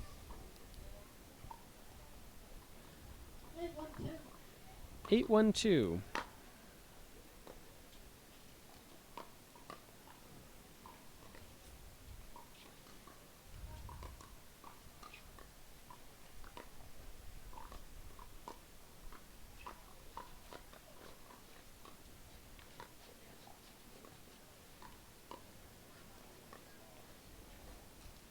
Michelle, should we talk about money for a minute? Go for it. So did you know that the winning team from this match will share $2,000? Nice. Mm-hmm. And the losing team will share $1,000. Of course, I expect to see most of these women playing in the mixed doubles as well later on this weekend. Yes. Now, that's for senior women's pro doubles. Correct. Is that the same for women's pro doubles? It is not. It is not. The women's pro will split $5,000. Wow. And second place will split $2,500. That's very interesting. Oh, here goes Cammie McGregor. Can she get? She Yeah. does. There we Cammie. go, and the hustle pays off. Well done from McGregor. Cammie with the wheels. All right, if you're just joining us, this is Women's Gold Senior Pro Doubles. 2-8-2 is the score with Chris Anderson ripping that forehand serve. She and partner Lisa Namu won game number 1. They are down, though, in game number 2 with Jennifer Dawson and Cammie McGregor getting the side out.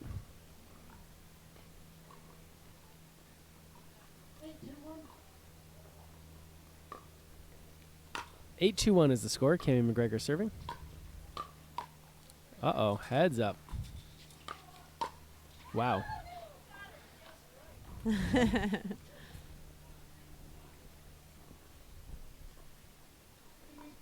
Meanwhile, the Jigsaw Health guy is doing us a real solid in the broadcast booth here, putting up an additional banner here. A little sun protection, Michelle. That's nice. It's so good. You won't have to wear your hoodie for much longer. I guess not. Or my sweater. It's warm, but got to protect yourself. Yeah, it's it is fun to feel good. Yeah. The sun's not beating down. Oh, that's great, guys. Thanks. You're welcome. Jigsaw. Thank you.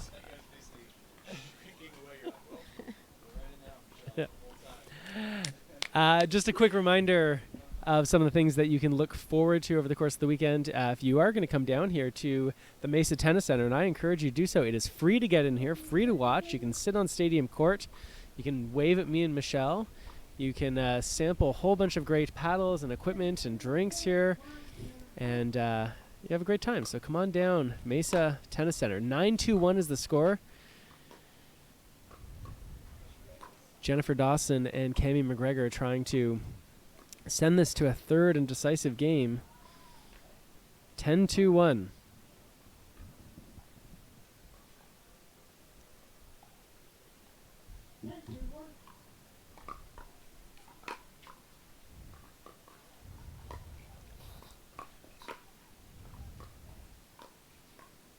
There's an around the post opportunity. What do you think, Michelle? If she had let it go a bit further, you think she would have had the angle? It dribbled off the net, so I don't think that she had enough time to move with the ball on that one. It could have been there, but I would have played the same shot she did. Meanwhile, we have another game point here. 10-2-2 to send this to a third. Good defense from Namu and Anderson. And wow. Namu stretches for a rolling backhand coming over the ball. 2-10-1.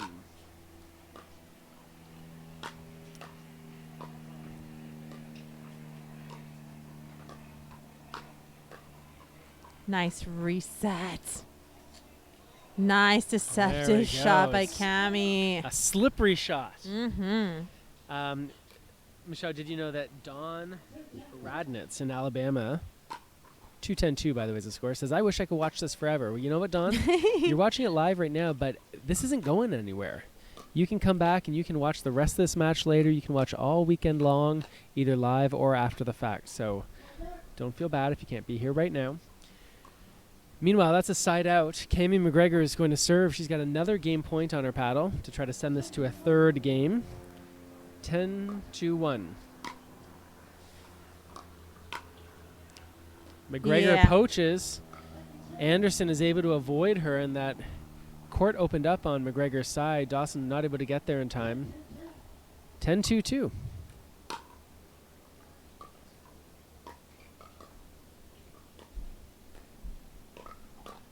Oh. Jeez.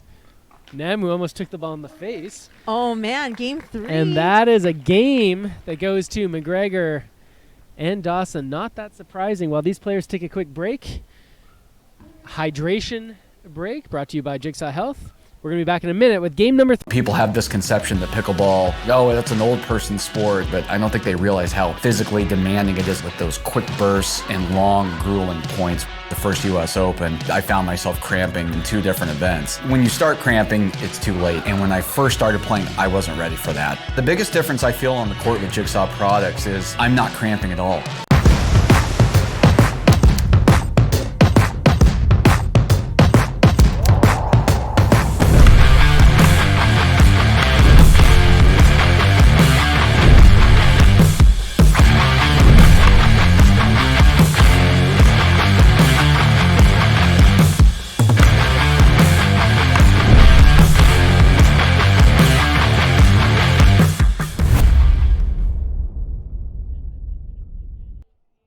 People have this conception that pickleball, oh, that's an old person sport, but I don't think they realize how physically demanding it is with those quick bursts and long, grueling points. The first U.S. Open, I found myself cramping in 2 different events. When you start cramping, it's too late. And when I first started playing, I wasn't ready for that. The biggest difference I feel on the court with Jigsaw products is I'm not cramping at all. It gives you that mental confidence that your body's going to hold up. Jigsaw products will provide a lot of value to you both on and off the court.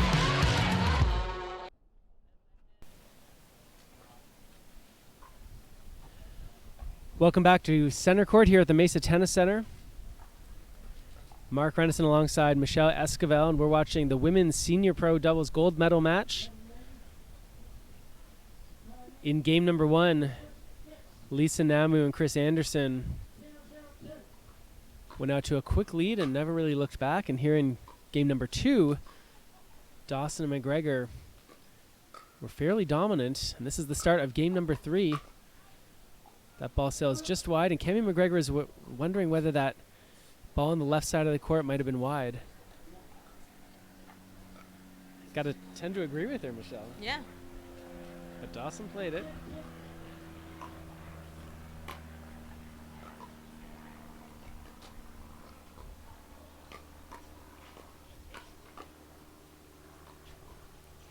The resets in this match are pretty much unreal. Oh, that ball lands in.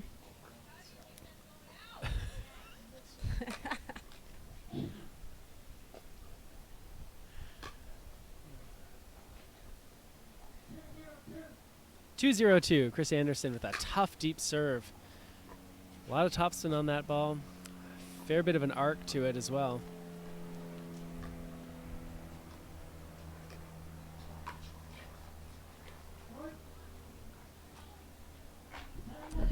And there's a timeout by Jennifer Dawson and Cami McGregor. It was mainly a timeout by McGregor. Yeah, I think McGregor was, yeah. You know, it's hard to come out in the third game fired up. You know, you want to stay focused, but sometimes that happens and a timeout's called to regroup yourself. That's what you need. Hopefully we'll see a change in game here.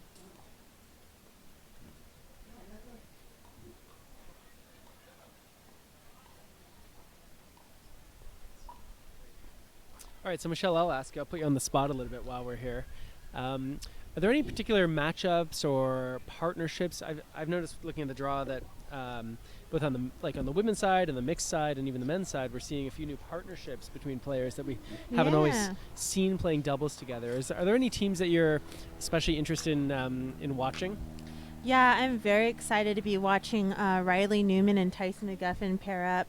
They played great in Hawaii, had some awesome matches against Ben Johnson, Kyle Yates.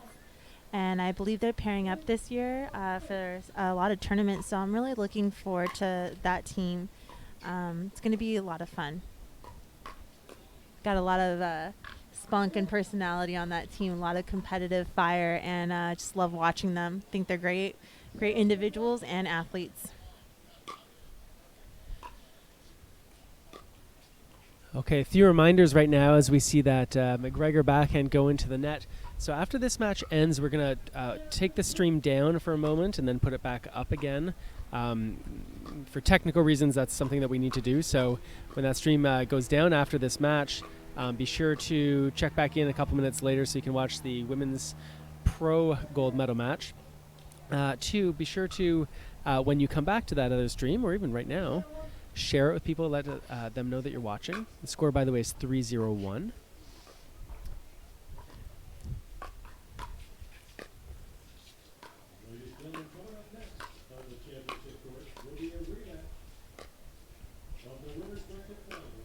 Nice.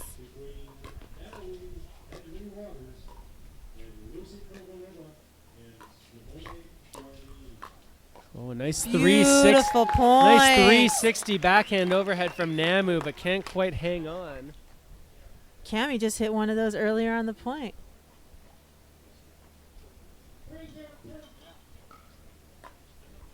All right, guys, the score is 3-0-2 here in the third game of the Women's Senior Pro Gold Medal match. There's a side out.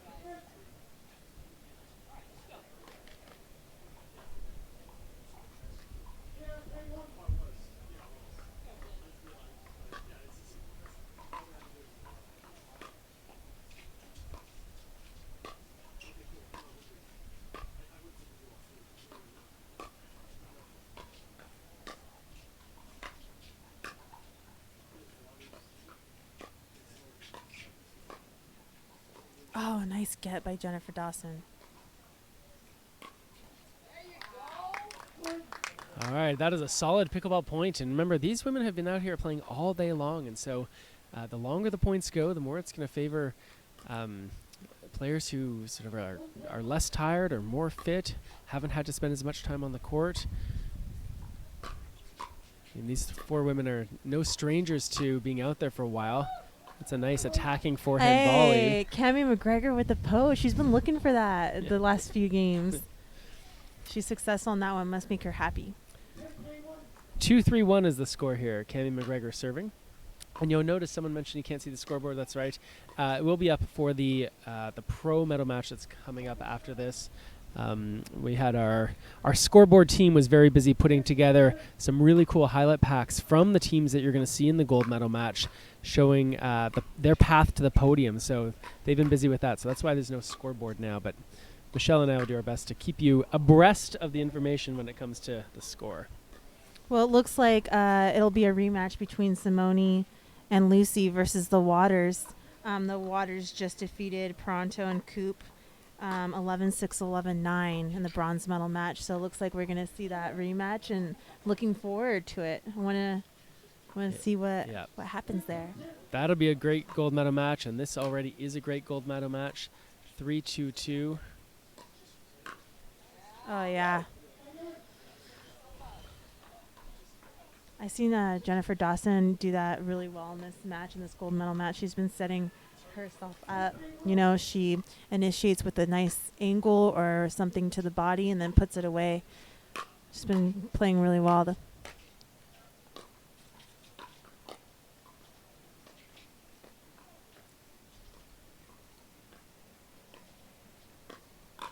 Oh, yeah.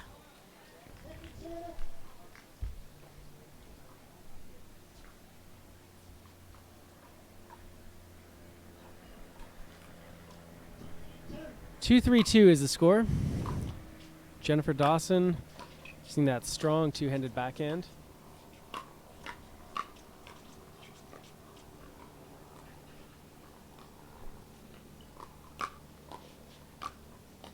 Oh. There we go. A nice angled volley off the side of the court. Unreturnable from Anderson.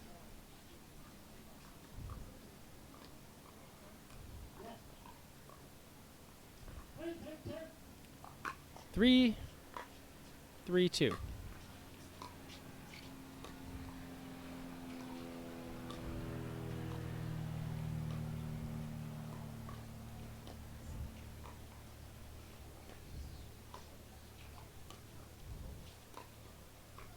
What a shot by That ball Chris is Anderson. inside the baseline. Oh. Oh. Oh. Ooh.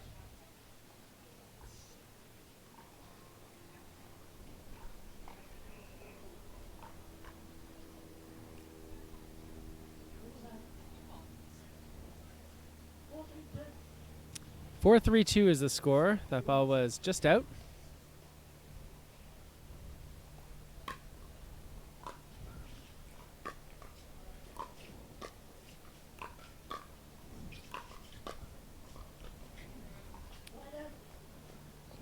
And with that error into the net, that's going to be a side out. 3-4-1.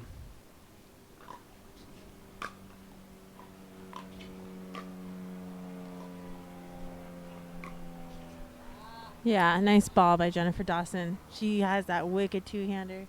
She could do anything off of that bounce.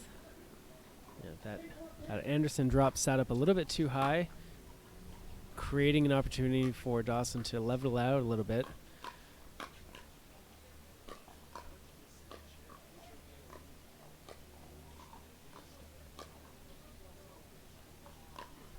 Great defense from Anderson. Can't quite handle that second one.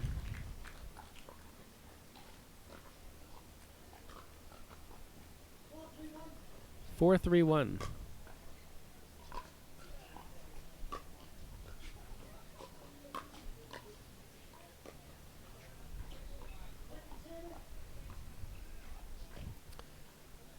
Four, 3-2.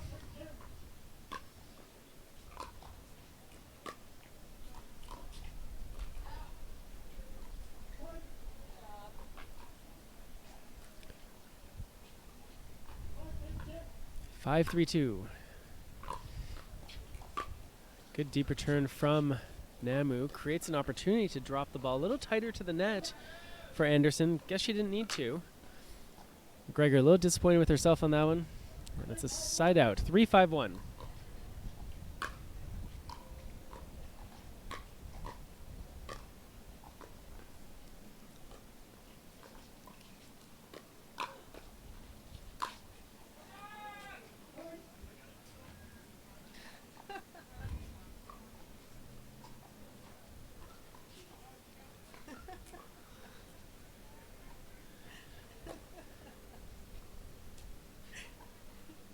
Four, 5-1 is the score here. Anderson going back at McGregor, then changing things up and going to Dawson. 5-5-1. Neither team can really sort of run away with the score here. 5-5-1. And with that missed serve, 5-5-2.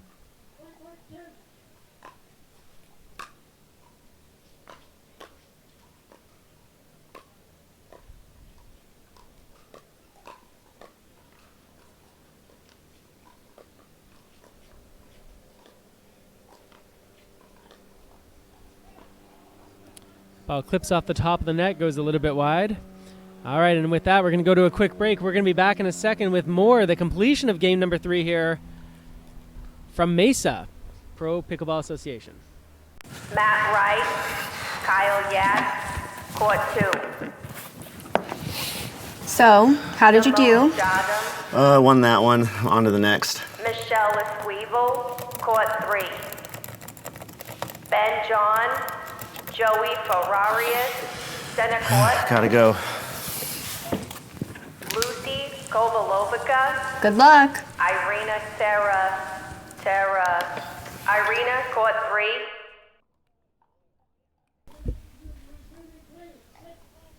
Six, 5-2 is the score. Chris Anderson serving.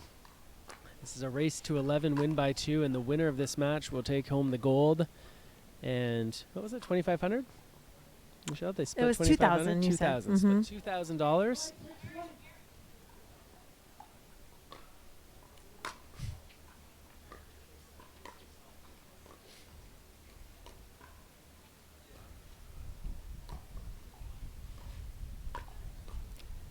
So we talked earlier, Michelle, you were mentioning how when you play those cross courts, you play those diagonals, it can open up some space in the middle. Is that what we saw there? Yes. Is that what we saw there? I think so. Pretty good example of it.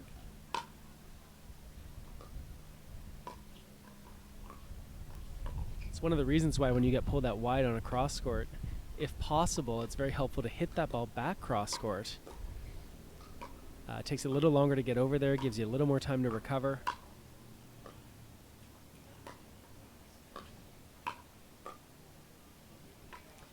And with that ball in the net, we get a side out. The ball comes back over to Chris Anderson. And she's serving at 6-5-1.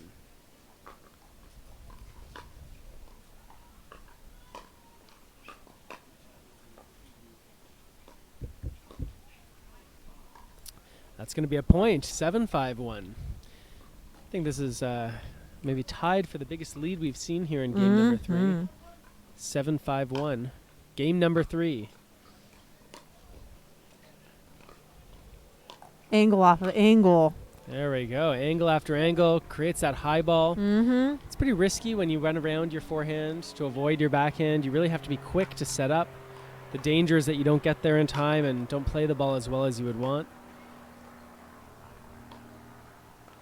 What a shot by Lisa Namu.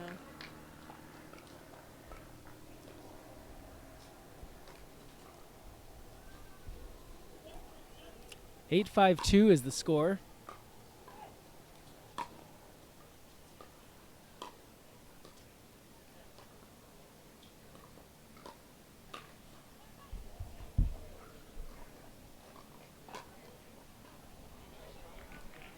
And that ball goes just a little bit long. That's going to be a side out. Jennifer Dawson's going to take over serving.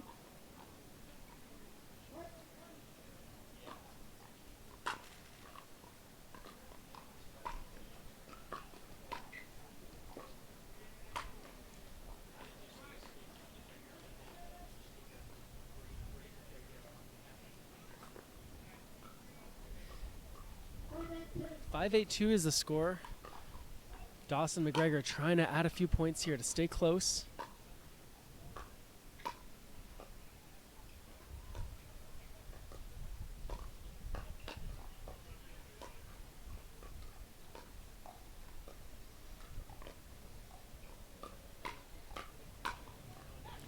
Great job. So Chris Anderson, she's going to get the glory for that put-away volley, but it was really the defensive block by Namu, keeping that ball low enough that it then gets popped up, that created that opportunity. 8-5-1, Namu ripping that forehand serve. Just going for it. Chris Anderson, I should say. Ooh. That ball sails just a little bit wide. Good vision by McGregor not to hit that one. 8-5-2.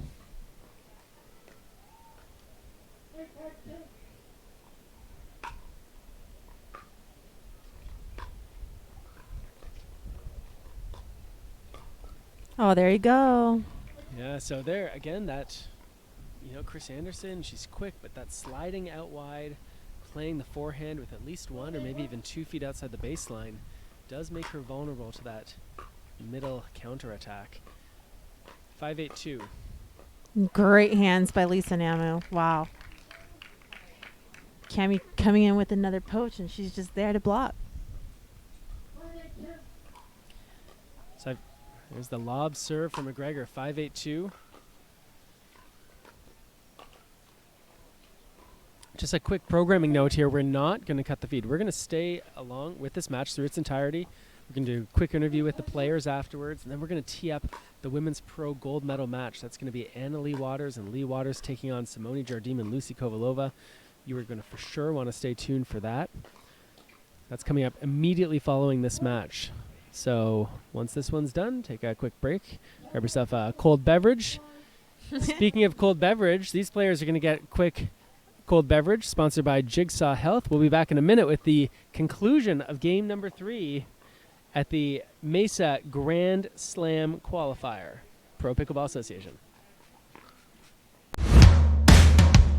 It's no secret I lose so many electrolytes when I play. Eventually, I either start cramping or I run out of gas. Electrolyte Supreme gives me enough energy and hydration. They prevent cramps, and what's really important to me, they help me to recover quicker. I know I can push myself a little bit more and not have to worry about cramps. I feel better, I feel good, and it's fun to feel good. We're feeling great, we're energized, and we're ready to have a great day, right, Lucy? And it's fun to feel good.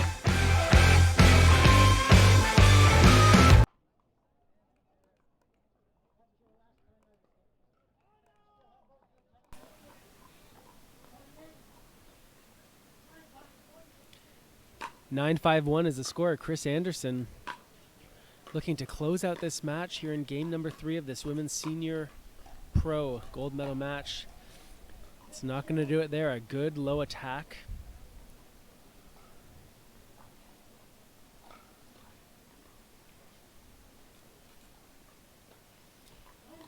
(9-5-2).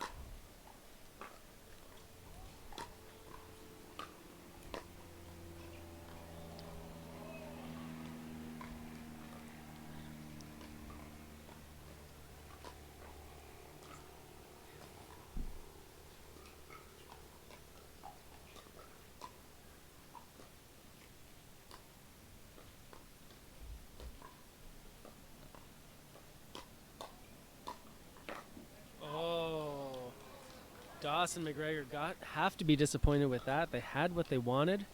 High ball in the middle. They just miscommunicated. That's going to set up match point here. Championship point. All right.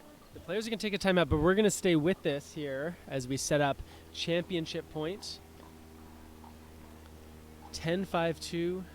Lisa Namu, Chris Anderson serving. Michelle? This is a great game. This has been a pretty good match, isn't it? You know, like a lot of people like watching the pros, but I love watching the women's senior pros. Like the amount of resets, the amount of control, I just love it. And I think all 4 players are doing a great job in bringing us some awesome pickleball. Sorry, I had to point that out. Nicola's asking what ball they're using. The Dura Fast 40 is the official ball of the PPA Tour. All right, time is in. 10-5-2, championship point here.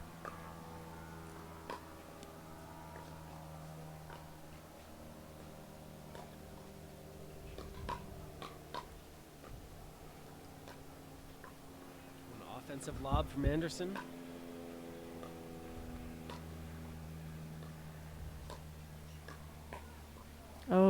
Dawson bravely going at Chris Anderson with some speed. They get the side out. 5-10-1.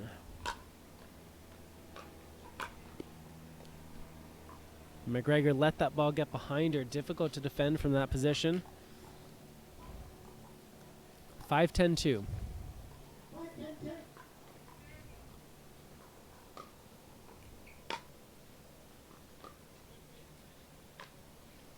All right, we have another championship point here. See if Anderson and Namu could take it. Score is 10-5-1.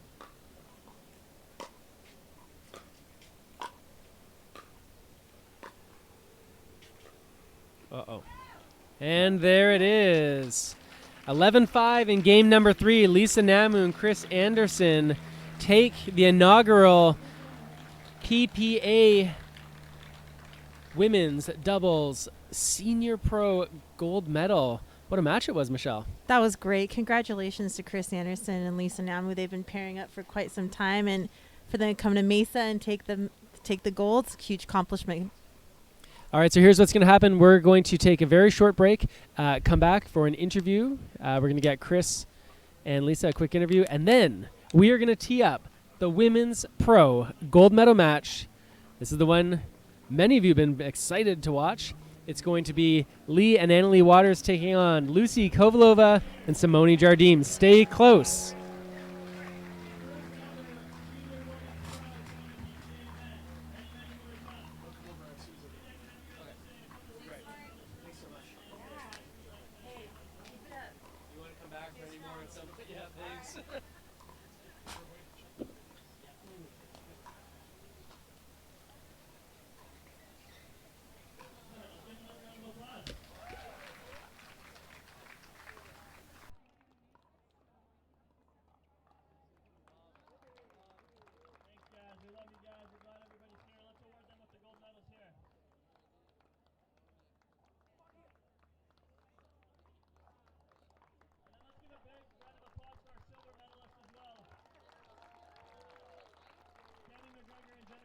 Madison. They played awesome today. We're so lucky to have them here playing in front of the crowd.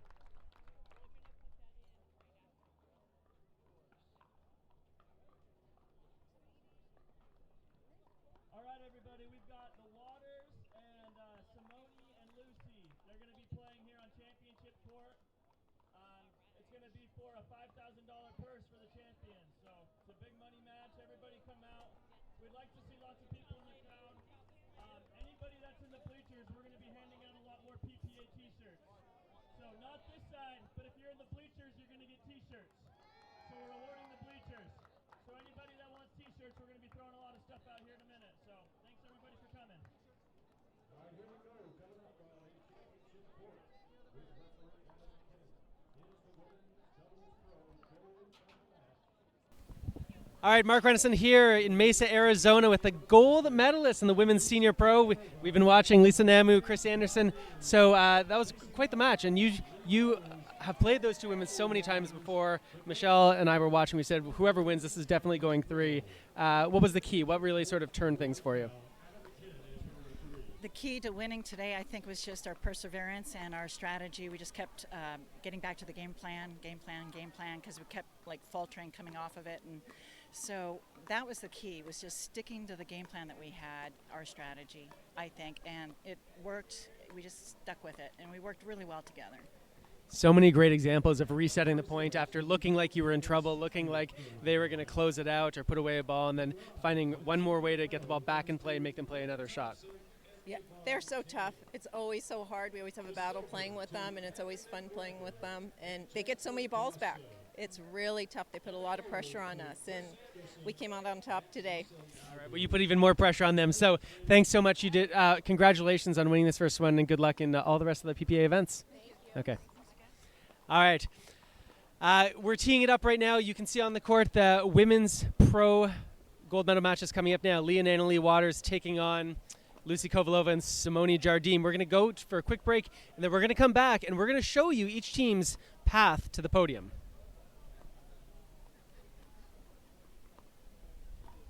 Okay. All right.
All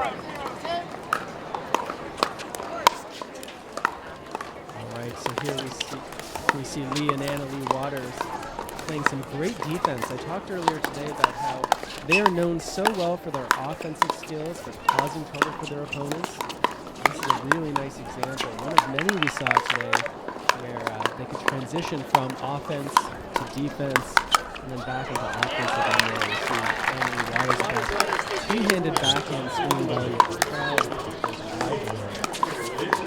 All day, the mother-daughter duo are on the same page, communicated well for really all of their matches. And of course, going to their game, the power game, using that third shot drive effectively, taking away their opponent's times, using a drive punch combination where hitter will stay back again from each other's and partner would come across and intercept any sort of garbage in the middle of the way. One of the things that really impressed me today about both Waters players was their ability to play the soft game, to move the ball around the court up near the kitchen, to really make their opponents feel like they were on their heels, having to guess about what it was that they were going to have to do, what was coming at them next. And of course, some lucky fans were able to get some souvenirs, some autographed balls from the Waters team. One of the things that we saw from them is they continue to use a slightly unique technique where they aren't always right up tight to that non-volley line, sometimes a couple feet back. One, it gives them more time to react when the ball does come fast at them.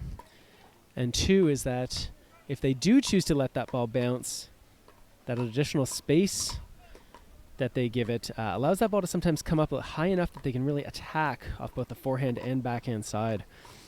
It's really great watching the athleticism from both Waters, junior and senior, on the court all day. Here we see when they were taking on Callie Smith and Irina Terashenko. Hugs all around afterwards.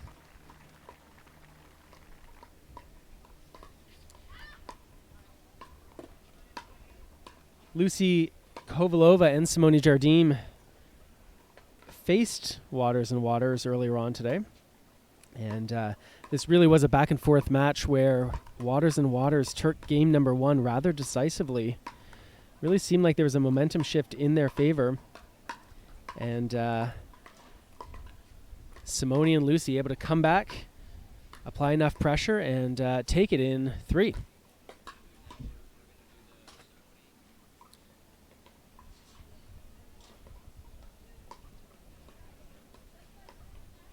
And as we take a look at Simone Jardim and Lucy Kovalova, their path to the podium today. Again, none of these matches here at the PPA Grand Slam qualifier, none of these matches can be taken for granted. So many great players on the court. Kovalova and Jardim having to weather the storm a few times, missing some shots sometimes that they would normally make, and really great example of teamwork out there, each player needing to support the other at different times during the match.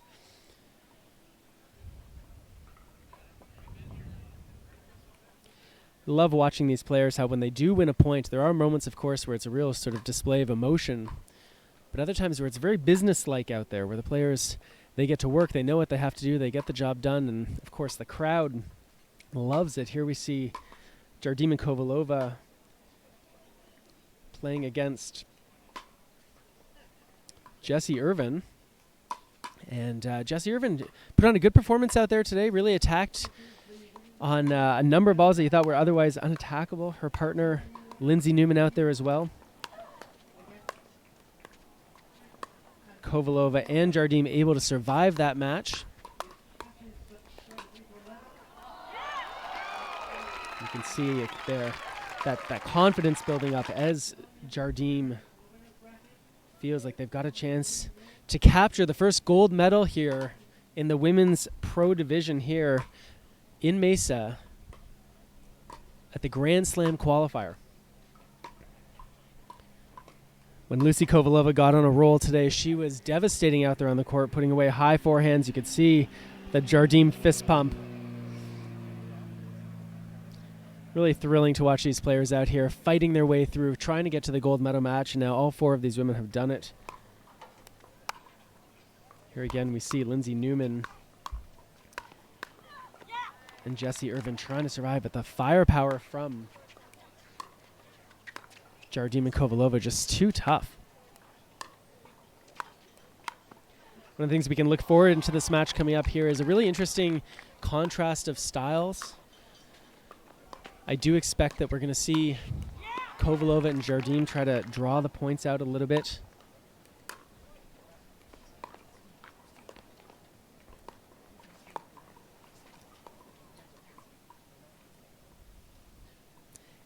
And you can see, again, no easy matches here. A lot of two-handed backhands. We're going to see two-handed backhands from all 4 of these women right now coming up, looking to attack off that double-handed backhand.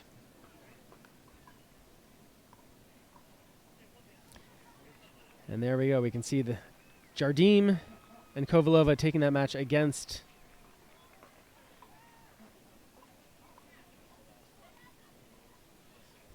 here's the match we saw earlier on. Of course, when we saw Waters and Waters, Waters squared, as we might call them, taking on Kovalova and Jardim. Beautiful day here in Mesa. The stands were always full throughout the day. It was standing room only. Really great atmosphere here. The VIP seating section, well attended. Really a great start to this day number 1 of the PPA Grand Slam qualifier here in Mesa, Arizona at the Mesa Tennis Center.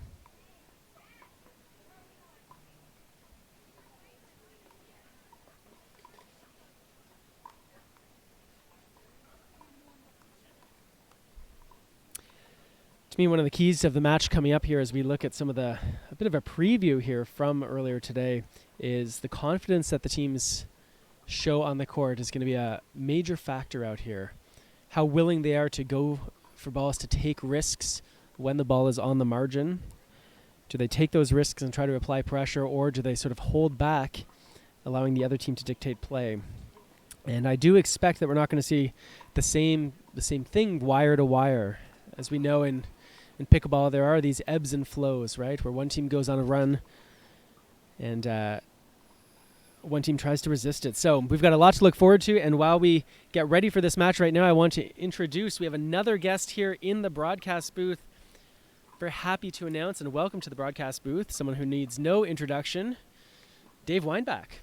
Mark, great to be with you here at our first PPA event in beautiful Mesa, Arizona, and these players are warmed up and they are ready to go. So let's do this thing. Yeah, it's you know what, and it's perfect timing right now. The sun has set. There's only a few minor shadows on the court. It's going to be easier for the players to see. Perfect conditions out here right now as Lee gets ready to serve to Lucy Kovalova. As you mentioned, Mark, a little while ago in your preview, these two teams did meet earlier in the winner's bracket final, and Lucy and Simone kind of had their way in 2 games over the dynamic mother-daughter duo of Annalie and Lee Waters. So this is going to be a really interesting rematch, and we'll have to see if Annalie and Lee try to change up their strategy from what they did in the winner's bracket final. And as you said, it's kind of a contrast of 2 different styles here. I really expect Simone and Lucy to get all the way to that kitchen line and lean in and try to control the kitchen line. So one of the things to notice, Dave, here at this tournament is, and throughout the PPA, I believe, you can correct me if I'm wrong, is that in these medal matches here, there will be 2 referees on the court, but no lines people. So we can see we've got the one referee who's sort of holding court, who's managing the match, who's watching to make sure, who's calling the score. And then we also have another referee, Don Stanley, whose full responsibility is to watch for any kitchen violations. Yes, right? Yes. Don Stanley, our head of referees for the PPA Tour, had decided early on and came to us with this idea, and we were fully behind it because, you know, my view, Mark, is the more eyes that we can have on that kitchen line, and also for the earning moves around the post and to step around the kitchen, we felt was in the best interest of the game. And Don, as you know, was a really strong proponent of that, and he kind of sold us on it. And I think so far, and in fact, I just talked to him about it, it's working out really well. And we'll see how it goes. But our plan is to do that in all of the PPA events. And with that two-handed backhand dink off of the younger Waters paddle goes into the net. 0-2-1 is the score here. Lucy Kovalova serving. Earlier today, we saw Lucy and Simone target Annalie, I thought, significantly more than Lee. So let's see if they continue with that strategy. It worked out well for them earlier. You know, Simone, as you know, is just so consistent. She makes very, very little unforced errors, and it's very difficult to get the ball by her. So we saw earlier today, and I expect to see it in this match, Lee and Annalie to kind of target Lucy more than Simone. Just a reminder, if you're watching this match and you like what you're seeing and like what you're hearing, hit that share button. That way you can let your friends know what you're watching, get them in on the action. Share the pickleball love, as you like to say, Dave. Yeah, we just had our Share the Pickleball Love tournament in Arizona in December, and we raised $15,000 for 4 local charities. So, got to share the love. I think that just sailed long. Boy, Mark, these ladies started this morning. Not this bracket, but the event started at 9 a.m. and we've had tremendous crowds all day long here at the Mesa Tennis Center.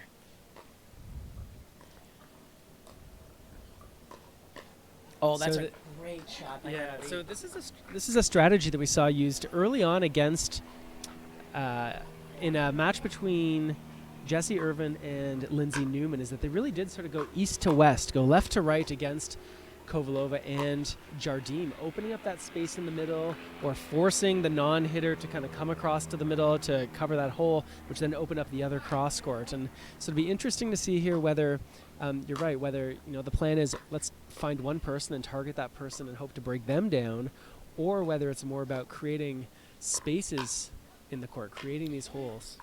Well, we're seeing a pattern that's been working for Annalie and Lee, and that Annalie is driving that two-handed backhand right at Lucy. I call her the Slovakian special.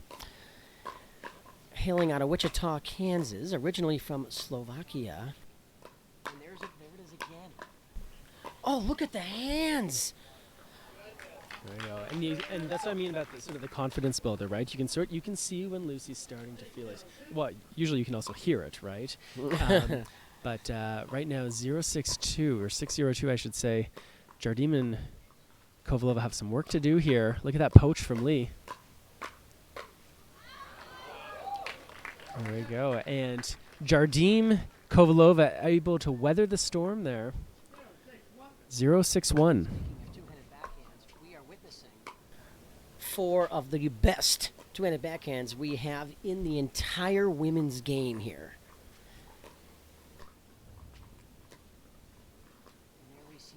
When are you going to break out your two-handed backhand, Dave? Ironically, Mark, in tennis, I only had a two-hander. But in pickleball, I stay with the one-hander. I like to slice a lot of my backhands, and I find it a lot easier to slice it with a one-e. Well, there's the opposite of a slice. A nice rolling topspin backhand crosscourt from Annalie Waters. I would argue, Dave, I mean, she's got a great drive, no doubt, and she's good at counterattacking on the volleys. But her backhand, that little crosscourt rolling dink that she likes to play, can be so tough. And as good as she can roll it crosscourt, she can, as efficiently, she can roll it right down the middle. And she beat me a lot on that. She just played outstanding. It was her and Yates against Lee and I, and it was a great battle. Annalie was phenomenal. There we go. There's a nice 1-2 punch there. On cue. There's a nice 1-2 punch. Waters and Waters continue to add to their lead, 7-1-1. There it is. Oh, that was in. Watch out.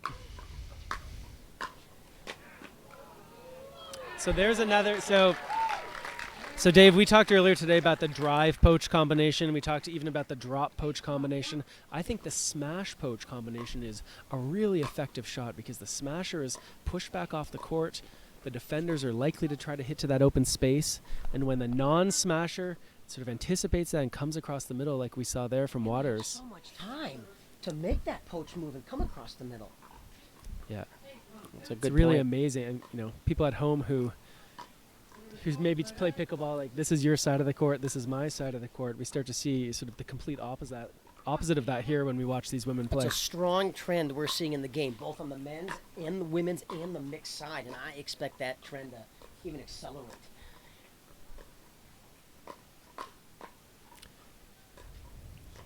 Oh, great defense by Lucy there. Get that ball back. The edge of her paddle. That's a rare unforced error on the backhand side by Hardin. Waters and Waters outlasting Jardim and Kovalova.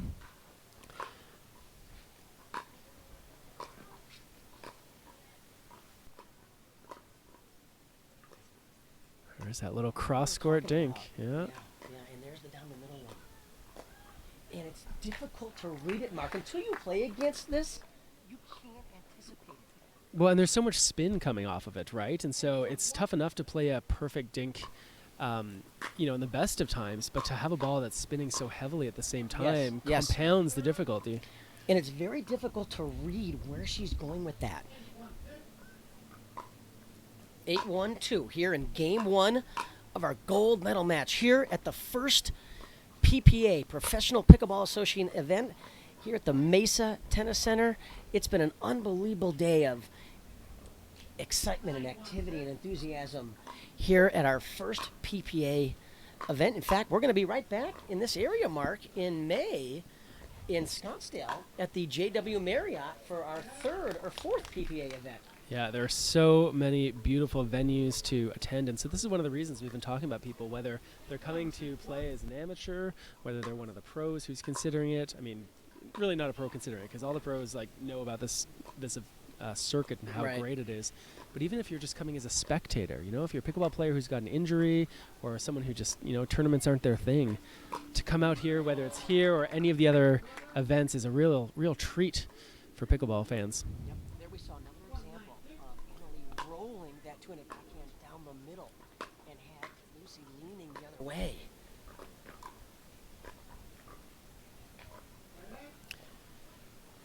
We're seeing a lot of dinking net errors. I just feel like these players aren't giving enough respect to the net. And what I mean by that is they should be aiming for a little bit more margin. I know over the net. Here's the thing. So maybe after this game, we can talk about that, because I do have some questions about that, and even sort of the general idea of unforced errors when it comes. I want to push back a little bit against this notion of, you know, missing a dink being an unforced error. But anyway, we'll rejoin this action here right now. Jardim wins that battle against Young Waters. Talk about confidence. She's got to feel like, hey, we can play with these girls. We can come out here. We can go head to head. 1-9-1 here in game one. And that's going to sail long. There really was no topspin on that ball to bring the ball down. And when you hit a hard barrel ball, hard, with no topspin, that's going to be going out 80% of the time. Well, especially as things start to cool down, right? This is now back to the temperatures we had earlier this morning, where that ball doesn't soften up the way it does when it gets a little bit hotter. And so you will find sometimes that those balls will fly a little bit. After Simone and Lucy beat 9-1-1. the Waters in the winners bracket final, Lee and Annalie went and played Andrea Coop and Catherine. Terrific match I was watching over there. So congratulations to Andrea and Catherine Pereno on a terrific day in a very, very competitive field here on Women's Pro and Senior Pro. PPA. 9-1-1.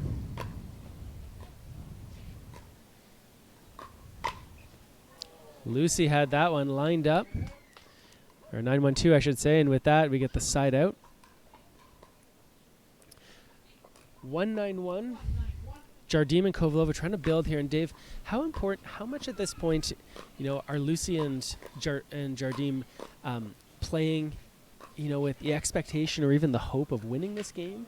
And how much is what's going on right now really about sort of building for game number 2? Because knowing these two competitors the way I do, Mark, they are not looking at game 2 yet. This game, they are thinking has ways to go. I've seen a lot of crazy things. Momentum can swing very quickly in this game. I've seen a lot of teams come back from 9-1, even 10-1. In fact, we saw the gold medal match in Wichita this year at the Chicken and Pickle Franklin Invitational. In the gold medal match, a team was down 1-10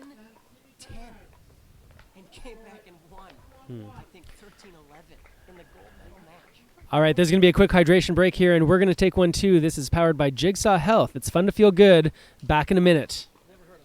Pickleball is very, very different. 8 to 10 matches in one day, and each match could be 45 minutes. Being able to start and go and stop is very, very challenging. When I'm taking Jigsaw Health supplements, I have the confidence to stay out there all day, and I can stay focused, energized, and cramp-free. I wouldn't recommend Jigsaw Health to any of my opponents. You guys continue drinking whatever you're drinking right now.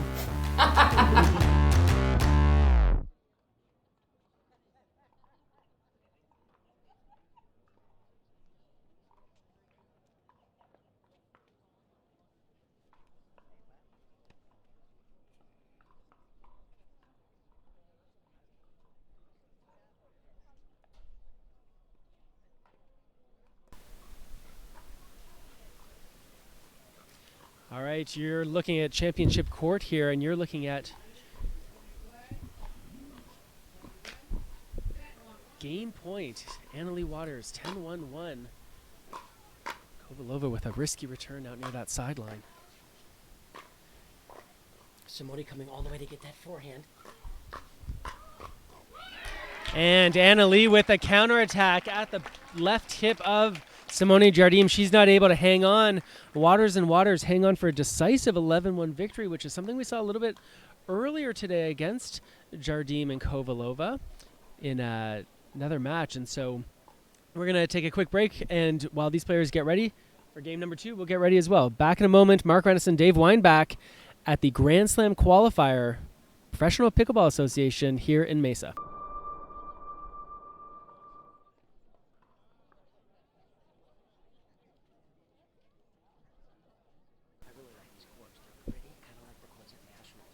Yeah. Really grabs. Something for a barrier though, because it's pretty easy to lose balls. They always come back here and they go over there. We talked about that. There needs to be a barrier. What I suggested was a ball boy kneeling down right here to capture all the balls, because the kids love doing that stuff. Yeah. Just like you got a kid. Yeah. Are we good, Carl?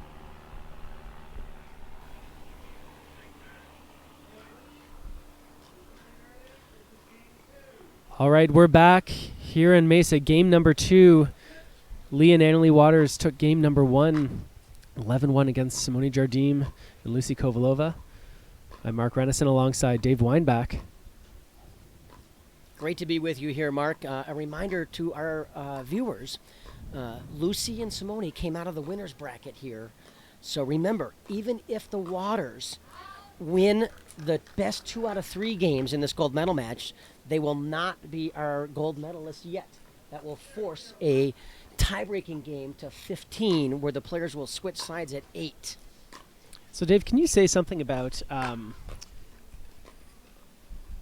wait till this point's over. Oh, look at the defense. Oh, I was surprised she let that ball bounce. I thought Annalie could have attacked that. Oh, my... What? Oh! What a... That is the best point I've seen in the entire game. That is why the crowd is here for this match. What a point. I was going to ask you, Dave, can you say something about the mentality if you're the player who knows that even if you come back, that even if you come in, let's say you win this match, that you then have to beat the opponents again because they are so far undefeated. Can you say something about the psychology that goes in? It's kind of, I guess, when you're on either side of that coin. It's really tough, Mark, because I've been on both sides of that coin many times where I've come out of the winners bracket and lost the 2 out of 3, and then I had to play tiebreaker. And I'm telling you, it's mentally tough to stay focused and stay, energized. Let's face it, these players have had a really, really long day. And when you come out of the winners bracket final, you really are highly motivated to get that gold medal match done in the best 2 out of 3. And I would say, I think it happens more often than not that the team that comes out of the consolation bracket and does win the 2 out of 3, they have that momentum, and they end up taking the tie-breaking game to 15. Yeah, I was talking earlier to Lee and Annalie after they went to 3 games, and we were talking about how if it does go 3 games, whichever team wins the second game really has this momentum shift that goes into it, and so they really wanted to sort of wrap it up in 2, right, to prevent that shift. Yes. So while these players take a quick break, we'll stay with it. We'll stay with the feed. We'll say hi to a few of the people who are watching with us right now. We've got quite a few people. Let's see. Some names I recognize. Joey Farias. Think I've heard of that guy. Scott Golden Boy Golden's watching. Sarah Yates Parker. Catherine Peranto. Peter Romando. Byron Frezzo. Connor Ogden. Yeah, he's here keeping an eye on us. Keeping tabs. Making sure we're doing our job. Friendly Kate Wilson is watching. My colleague over at Third Shot Sports.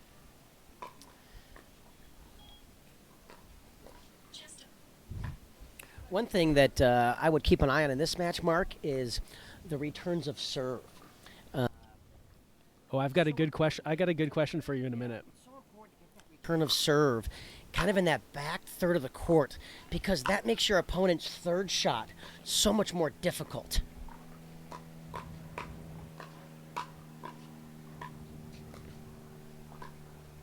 Look at the defense. Oh! Wow. That was the kind of swing where it's like, I don't care if this ball is going out, I'm gonna just hit her with it so she can't get out of the way. So hard to get out of the way. Even though Simone said way before Lucy hit it, Lucy was trying to get out of the way, but the ball's coming so fast, and you're so in the moment, and you're so locked into the ball.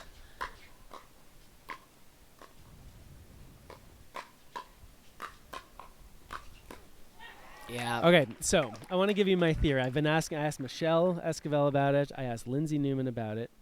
All right, so I got to start with the premise. You return serve deep, partly because if your opponents choose to drive the ball in that third shot, at least they're doing it from far back. You've got lots of time to handle that ball, right? So it's a good neutralizing return when you hit that deep return. Right?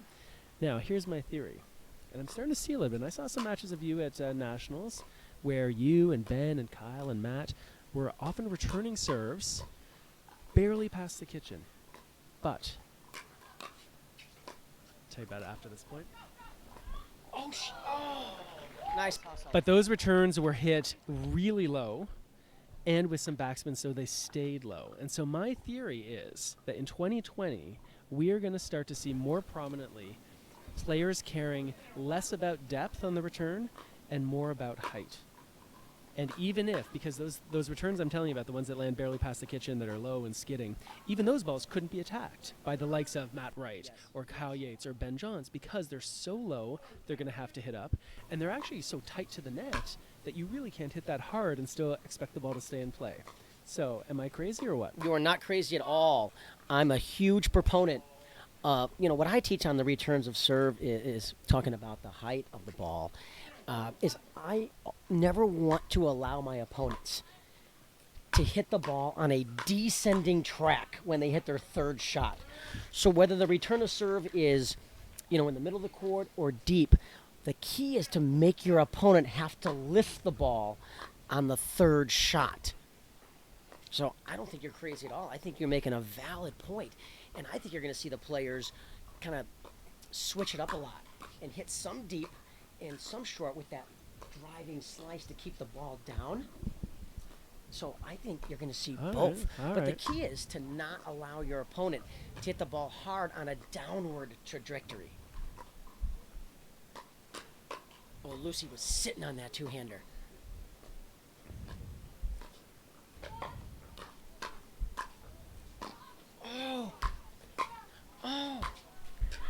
Oh, terrific point. Great pickleball out here. Now, I really appreciate some of you sending us comments saying, oh, Dave's voice is coming in and out. What's up with the mic? I don't know if you've ever spent much time around Dave Weinbach, but he's a very enthusiastic broadcaster. and so he'll sometimes move back and forth a little bit. But maybe we'll restrain him a little bit and keep his head still in place. Great backhand by Lee. She got that ball down and made Simone have to lift that ball.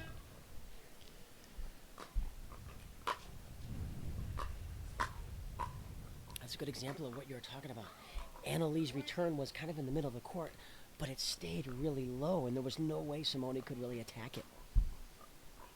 I'm telling you, when I said this to Michelle Escobar, she said, yeah, I've been doing that since 2019.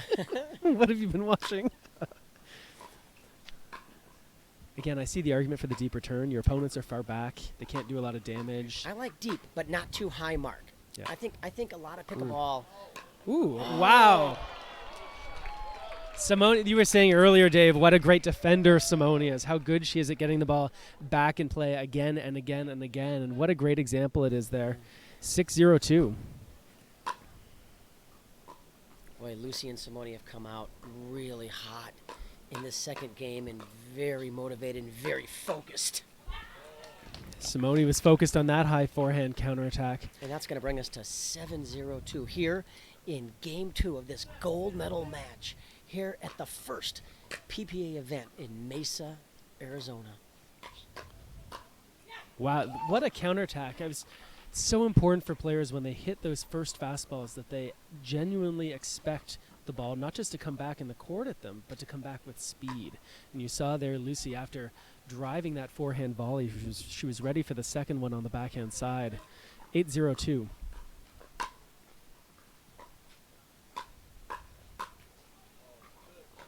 Boy, not only did Lucy get to that ball, she really got a lot on that drive, and I think it actually surprised Anna Lee that the ball came back that quickly. That's what we call taking time away from your opponent. In this game of pickleball, Mark, we always want to try to take time away from your opponent. All right, well, it's time for a game point here for Kovalova and Jardim, and it looks like they're going to get it. 11-0 in game number 2. What a turnaround after game number 1. We're going to turn things around in a moment as well. We're going to take a quick break, powered by Jigsaw Health, and we'll be back for game number 3 in this women's gold medal championship match here in Mesa.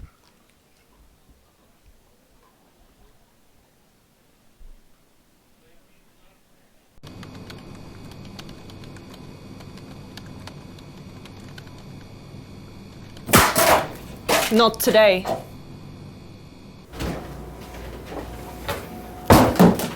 Break's over. You dropped something. That's a wicked backhand.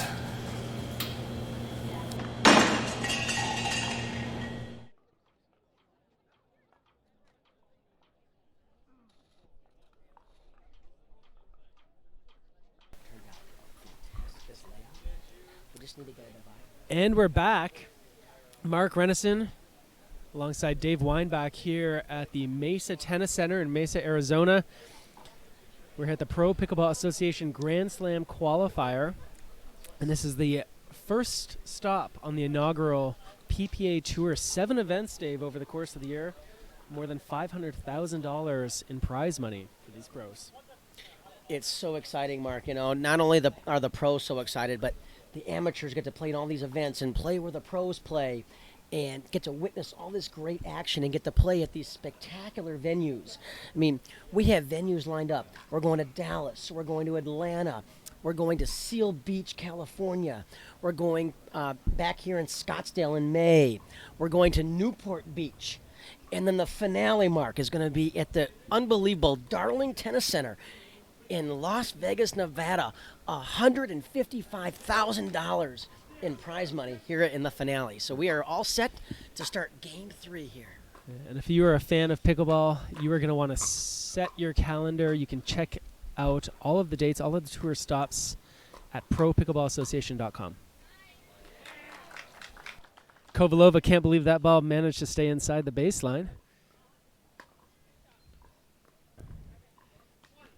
1-0-2. Just Remember- a reminder, Dave, you were bringing up before that if Lee and Annalie manage to win this match, they are going to have to win it again afterwards. Correct. If they win the 2 out of 3, they will force a tiebreaking game to 15. And of course, if Lucy and Simone win this game, they will be our gold medalists. And I know you have the payouts in front of you. Why don't you talk about the terrific cash prizes we have here at this first PPA qualifier? Well, that's right. As much as these pros love playing pickleball, and they definitely do, and you can speak to that, they also love getting paid to play pickleball. And so the gold medalists will share $5,000.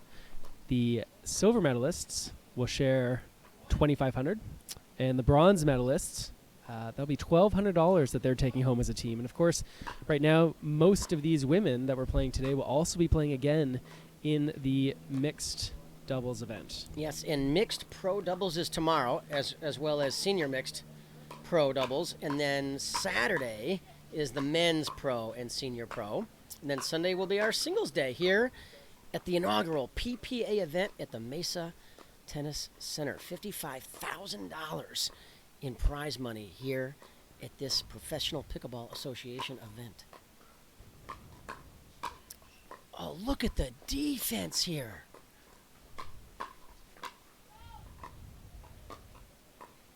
Terrific hands. Oh, I thought she made the wrong decision there, Mike. You know, when that ball gets that low and it's on your left shoelaces like that ball pretty much was, I would not recommend trying to drive that ball hard. That's when we want to try to block that ball back in the kitchen. What did we say earlier, Dave, about the importance of confidence, right? When you get those marginal balls, are you going to go for it or are you going to be patient? And that ball just goes a little bit out. And this is the moment that I would argue Simone and Lucy are most dangerous. They go on a little mini run here. They're up 3-2-1. Being on the first server is a real critical aspect, I think. It frees them up to be aggressive and still know that they're going to be able to serve and score in a moment. And this, to me, is where, if I'm Waters and Waters, you've really got to be careful not to let Kovalova-Jardine get out of control. Jardine's third shot there hangs about 2 balls too high and an easy put away for Lee.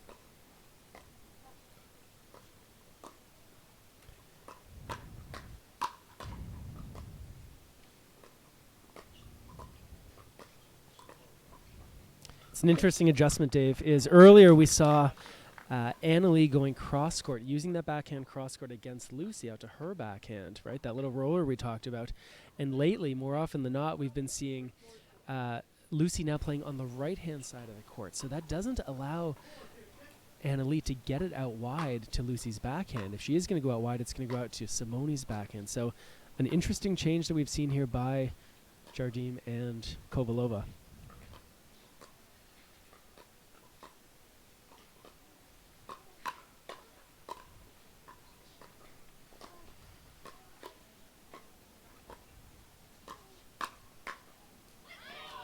That ball just catches the line. Simone Jardine has been taking over a lot of territory in the center of the court, and that, of course, opens up a sideline a little bit, making her vulnerable to that counterattack. Yeah, Lee set that up really well with that drive down the middle to make Simone go to her right, and she just couldn't recover quick enough. There's another point. Just a reminder, if you like watching this gold medal match, be sure to hit that share button so other people can see it as well.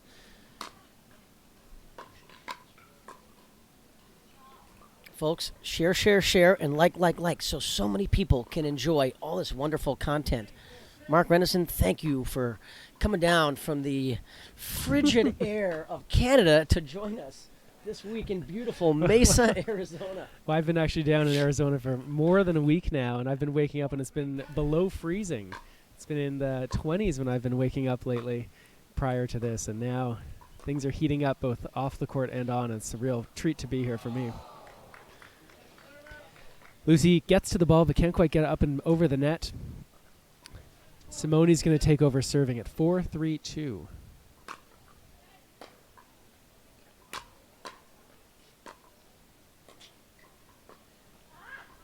There we go. Simone tried to catch Annalie. One of the things, Dave, that impresses me, Annalie, of course, being only 13 years old, but so mature when it comes to not going for balls. Like in that case, I'm sure I would have tried to take a swipe at that ball, right? It sort of feels sometimes, and I know people at home can can appreciate, sometimes it feels like if you can hit it, you should hit it, right? And it takes such poise. I actually call it a specific skill in pickleball. To be able It's to a know when skill not to hit it, To yeah. know when to let the ball go out. Yeah. And we actually talk about that. There we go. In And our once lessons. again, Kovalova going head-to-head against the young Waters. Kovalova comes out on top. You know, Anna Lee might be 13 on paper, but I'm telling you, in pickleball years, she's not 13, and I can guarantee you, in maturity and real life years, she is not 13. I've had conversations with her like I have with my 22-year-old son, and she is extremely bright and very mature. Homeschooled by her mother, Lee. Fun fact. Fun fact, yeah. They're going to check the ball here. I think we've lost about 15 degrees since these players warmed up here this evening. So maybe you can say something a little bit. So Durafast 40 is the official ball of the PPA Tour. Can you say something to people about, as a player, as we hear one of the airplanes go by from the nearby airport, as a player, how do you play differently with this particular ball in cooler conditions like we have now compared to warmer conditions like we saw earlier in the day? That's a great point, Mark, because I actually play a little differently depending on not only what ball we're using, but the conditions that we're in. So let's take, for example, early this morning or even right now, in these cooler conditions, this Duraball's cover starts to get harder, and the ball comes off the paddle harder. So we kind of have to rein in some of these hard drive shots and maybe take a little bit off, get a little more topspin on the ball so it comes down. When we play in warmer conditions with the Duraball, it tends to soften up just like any ball would in the heat. So you can be a tad more aggressive. In some of the other balls that we use, like the Franklin ball, that is a softer cover ball. So in hot, humid conditions, that ball tends to get a little bit more softer even than the Duraball. So the players are well aware of those conditions. And, you know, sometimes in timeouts, I'll actually say something to my partner. You know, we've lost 5 degrees, the ball's playing hotter. Or, you know, it's a little warmer than when we started, the ball's hotter. You know, the ball's a little softer. So it's a really good point that you raised because it actually can change the strategy.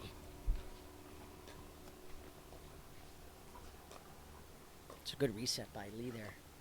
And there's that backhand. Oh! I think it just sailed wide. Great leave by Lucy. You know, you talk about what balls to let go. I mean, I think she let it go and then hoped she was right. I can't believe she had a high forehand that was an easy put away. And she let that ball go.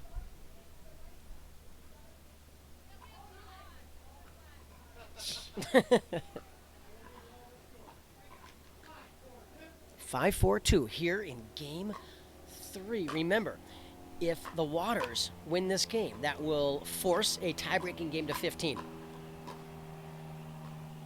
Pushes Lee back. And Lucy played that point very wisely. Didn't have to do anything crazy. Smart, consistent pickleball. Really interesting here how Lucy is really committed to receiving that ball, like that drive off of Annalie on the backhand side. I mean, she moved so far over to her right to set up the backhand opportunity. She sits on that two-handed backhand. That's her ready position. There it and is. That's the shot that she wants. But you just got to think that it goes so, like, she's got to move over so much, and there just seems like a few times. I mean, you're right. As good as her backhand is, her forehand's also great, right? And to counterattack off of that. It is, but for those of us players that sit strong on our backhand side, we want that backhand because, as you know, it takes time to transition from that forehand grip or from the backhand grip to the forehand. So, you know, she's trying to save herself from having to do that. All right, and speaking of time, we're going to take a quick break as well. Powered by Jigsaw Health, we're going to be back in a second with the completion of game number 3 here at the gold medal match.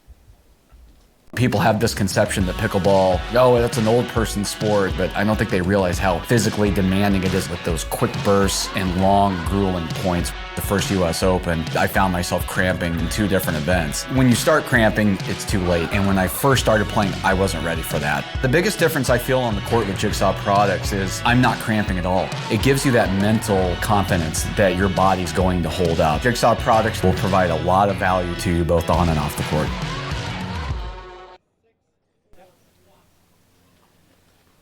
The score is 6-4-1 here at the Mesa Tennis Center. Annalie Waters about to serve to Simone Jardine here in the gold medal match, game number 3. Winning team will take home $5,000.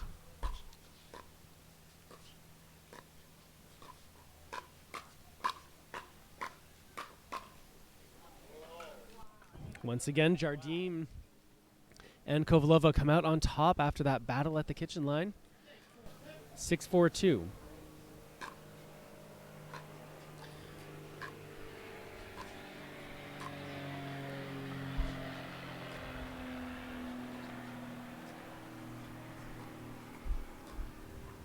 Good job for Lee to work up to that kitchen line.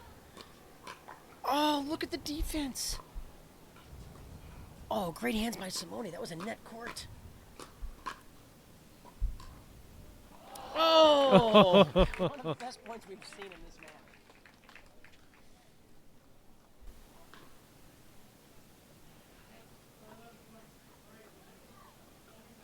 All right, at 7-4-2, at 11 points, we take a quick timeout. We're going to take a quick break. We're going to be back in a moment with more here from the Grand Slam qualifier in Mesa.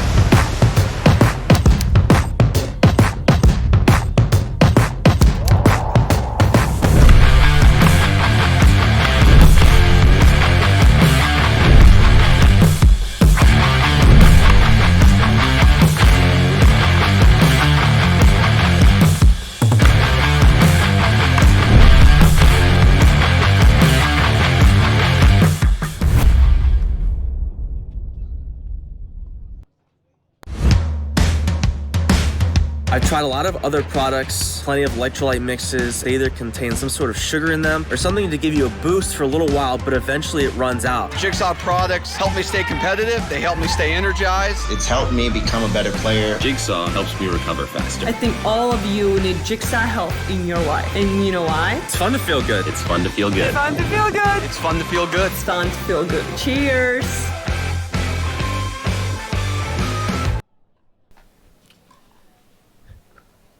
We're back live here, championship court. 7-4-2, Lee Waters serving to Simone Jardine. They are looking to close out this championship match and take the very first Pro Pickleball Association gold medal in women's pro doubles. But they're going to have to get past Lucy Kovalova and Simone Jardine in order to do that. And Simone has something to say about that, Dave. See how she got that ball to Lee's forehand? So when you see your opponent sitting strong backhand, it's always a great spot to go down low to their forehand side. Read your opponent's paddle position. Yeah. Lucy read that paddle position pretty well off of Annalie. She did go toward the forehand, but not quite tight enough to the hip. Lucy was sitting on it, as you say, and able to attack. 5-7-1.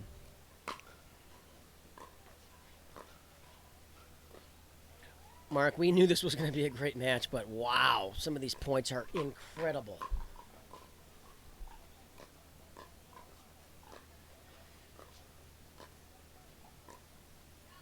Ah, there we go. So earlier we saw Annalie Waters using the cross-court roller to Lucy's backhand, and now that they're both playing on the right side, she's able to use it to her forehand. That's a tough serve from Simone. Oh, great drive by Simone. Lee's going to get it. Oh! Wow. Simone loves that angle. Yeah, that little inside-out forehand overhead smash. The best Lee can do is get the tip of her paddle on it. Yeah, that's a great lead by Annalie. We so want to hit those high forehands. It takes a lot of discipline to let that ball go.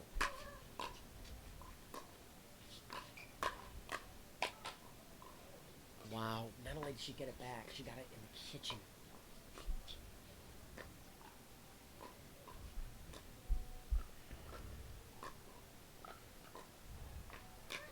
Oh, It that's didn't not get, the. It didn't get enough wide, Mark, where she could go around the post. I think her initial read was wait and try to go around, but it never got wide Yeah, enough. and then it was too late. By that point, she was already swinging 7-6-2.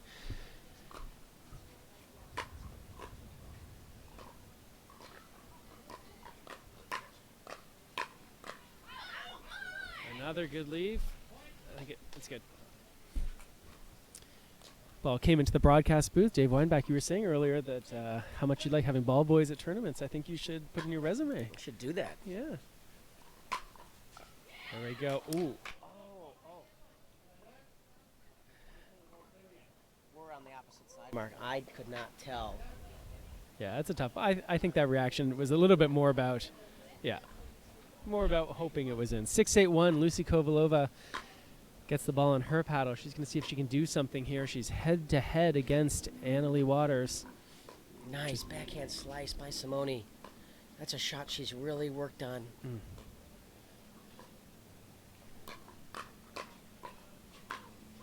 Wow. Look at Lee just move across that court. That wasn't a 1-2 punch. That was a 1-2-3-4 punch by Lee. 6-8-2.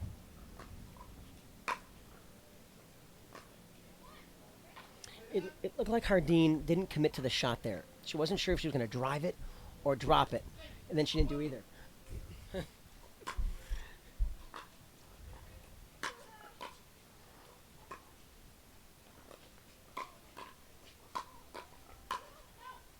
That's where you were talking about how the back, and she goes so far over. She goes. So there's no way it can be a forehand because if you get the ball to her forehand, it's going to be out. She's like Lindsay Newman, who sets up outside the baseline, just waiting for the forehand. There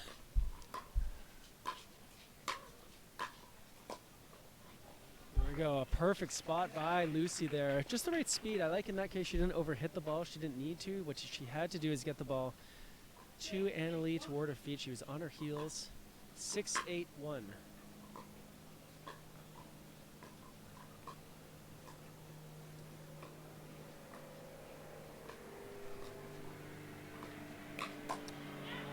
Oh, Annalie hung that dig about a foot too high. You'll do that against any of these players, you're going to pay a very steep price. All right, at 7-8-1, players are going to take a timeout. We're going to take a quick one, too. This hydration break is brought to you by Jigsaw Health. It's fun to feel good, and we'll be back in a minute. I won't go. Oh.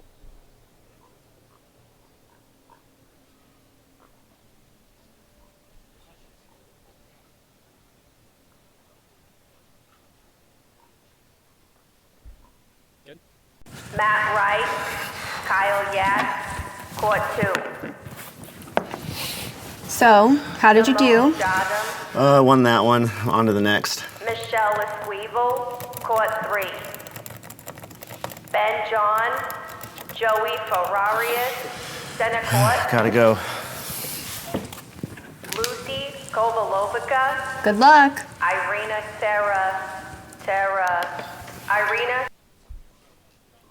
And we're back here, nearing the end of this match.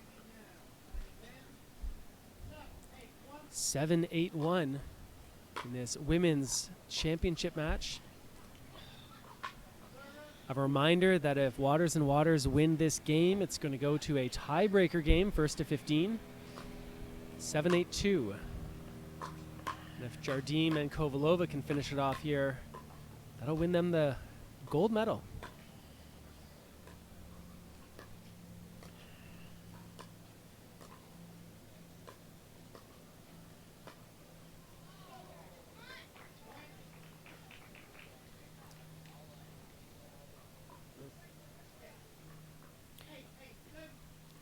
Eight, 8-2. Everyone here sensing what an important time in this match this is right here. Oh, what a great get by Lucy. The ball was on her shoelaces. Let's remember that point, Mark. That is a huge, huge point. That gets them to 9-8-2 when Lee Waters thought that point was over.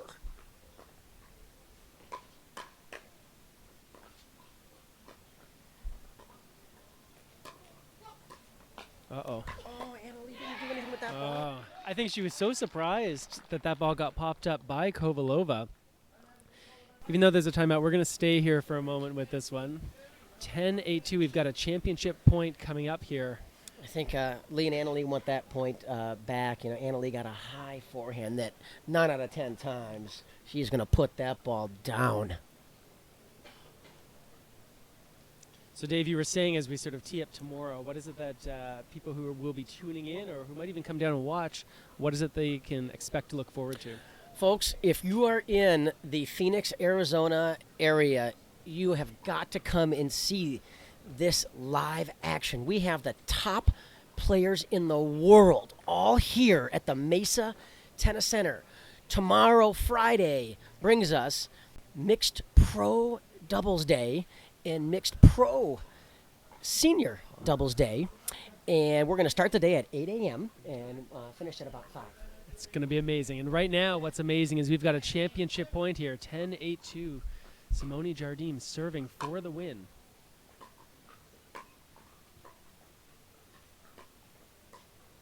Annalie being extra cautious there.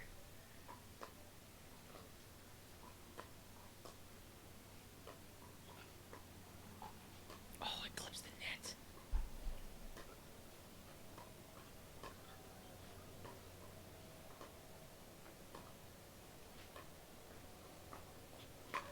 Oh! And there it is, your gold medalist, Simone Jardim. What a terrific match. What a great match indeed. Lucy Kovalova, Simone Jardim, they take the match 1-11, 11-0, 11-8. Doesn't get much closer than that. Dave Weinbach, final thoughts? Boy, that was a thrilling match, and what a terrific crowd we had. I bet we had over 200 people here live, and I'm not sure what we had on the live stream, Mark. Did you notice? Oh, they've been going all day. Remember, you can always share these videos with your friends even after the fact. Be sure to share it. Be sure to let people know they can see it. And we're going to get a quick interview with the champs after this. And we're going to be back again tomorrow morning. You can start to watch the stream. Be sure to check out Pro Pickleball Association at their website, on their Facebook, on their Instagram. You know what to do. You can find them. Stay around for a few minutes if you want a final interview with the pros and the gold medalists, Lucy and Simone. And for Dave Weinbach, I'm Mark Renison. Thanks a lot for watching. Good night, all.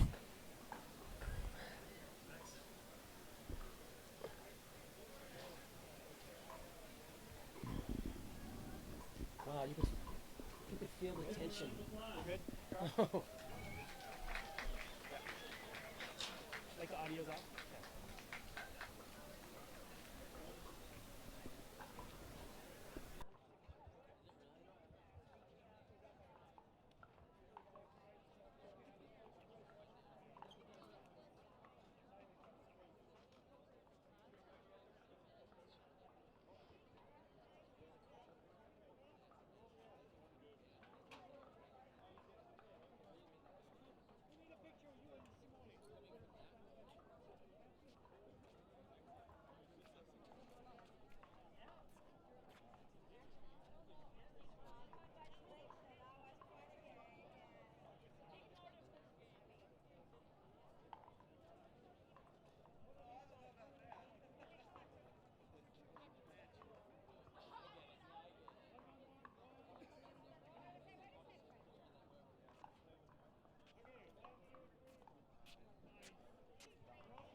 And then we're going to give our gold medals here to Simone and Lucy. Can we give them another round of applause? Can we get the four of you guys together for a picture?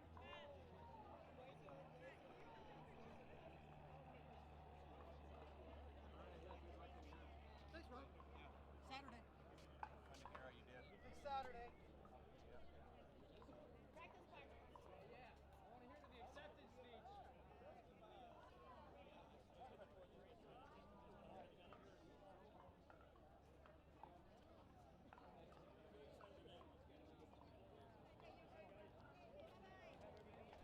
If any staff members have a radio, please return to the referee desk. Any staff members with the radio, please return to the referee desk.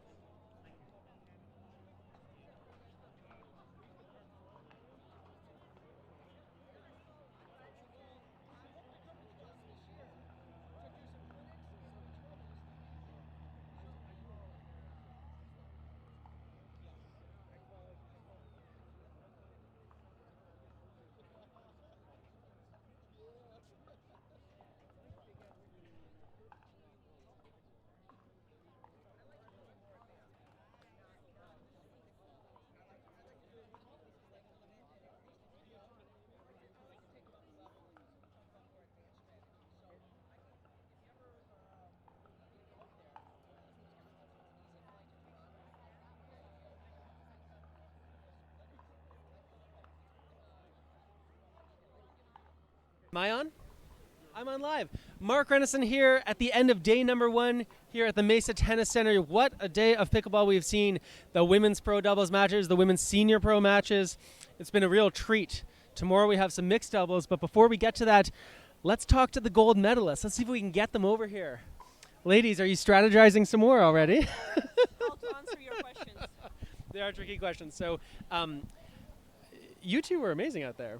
It was a real treat. We had people that were watching here and just watching people in the stands. I mean, it was a treat for us. That's a stretch. It was a treat for us to stretch, watch. Mark, but Okay, thank you. so tell us your favorite thing about that match and your least favorite thing. Okay, my favorite thing is playing with Simone. Of course, everybody wants to play with Simone. I get it. I'm the lucky one, so I'm very happy about it.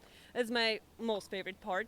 And the least favorite part is my performance in the first game. Again, somehow, well, it wasn't pretty. You're liking those slow starts. It wasn't pretty, but no. Creates a little bit of drama for the group, doesn't it? We don't like drama. All right, and Simone, what can you tell us? Your favorite thing about this, your least favorite?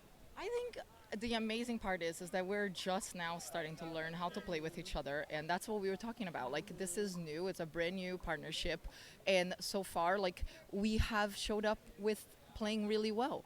This is what I told Matt. I was like, if we can figure it out when, like, we're not playing at our best, we still figure out how to win, we're golden. We're going to be great. It's just that for me, I mean, come on, I coach, so I want to know how I can be the best partner that I can, because I had fun. Like, I will need her to pick me up, and I need to be there to pick her up. So partnership is not, it doesn't matter if one person is playing really well and the other is not. It's about how can we bring the best out of each other, which, for me, I didn't quite succeed. She picked herself up, so that's the thing that we will continue to work on. Yeah, but I think we're both so competitive, and we want to win, and like no matter what. So even though even though it's not pretty, it counts. So. It's funny. I was sitting with Dave Weinbach, and when you were down, 9-1 in the first game, and I said to Dave, so how much is them playing right now, what they're doing, about trying to win this game, or is it really about creating momentum for the second game? And Dave said, oh, I'm pretty sure they're not even thinking about game number 2 yet. Actually, I was. I think in that situation when you're down 9-1, you're trying to get some points, get a groove going, and then you get a couple points, and then maybe it's getting close, maybe no, it doesn't. It's just you are getting ready, grooved in for the next game. Because we didn't want to, we wanted to make sure that we at least got some sort of rhythm back. And again, we didn't. Correct. We just wanted to not end the first game horribly and be like, oh my gosh, now second game, how do we start? And I mean, it worked out. Well, you did something right in the second game, 11-0. Exactly. And on the third, we did start well. It was just that also they had some confidence too. Like they won the first game pretty easily, and then we won the second, so it evened out in the third. And it's all about strategy at the end of the day, because we all know that they are good as well. So it's just a matter of us stepping up when we needed to. I mean, Lucy had an incredible get at 7-6. Okay, let's talk about Simone's 8 amazing gets that I thought she's grinding on the ground, hitting those shots. I'm like, that was clutch moment, because on those moments it makes it or breaks it, and it made us, because then we got in a little and then it built up to win. Well, I'm sure you two can go and you can review all the tape and see what was going on and do that. But before listen, I'm just gonna review it to see what you were saying about us. Mark, let's be honest. Well, I'm gonna chat with you tomorrow. Okay, well, before you do that, go out, have a nice time tonight. You definitely deserve it. Great job, congratulations, and we'll see you tomorrow. Thank you. Okay. Thank you. And also thanks for everybody watching at home. This is a huge step forward for our pickleball. Having a tournament that is paying out lots of money for us to come in and play. But not only that, great venue, tons of people here today. Definitely a great atmosphere, and so looking forward to what the year is going to be like. We're really looking forward to having PPAs around, and that's they provide a great venue, great people to work with, and they hired you, so they did a great job. All right, well, on that great note, we're going to close things off for tonight. For everyone who is with us, Michelle Esquivel, Dave Weinbach, the whole team at the Pro Pickleball Crew. Only Mark Renison. And I'm Mark Renison. We'll see you tomorrow here at the PPA Grand Slam Qualifier here in Mesa, Arizona. Good day. Oh, there you go.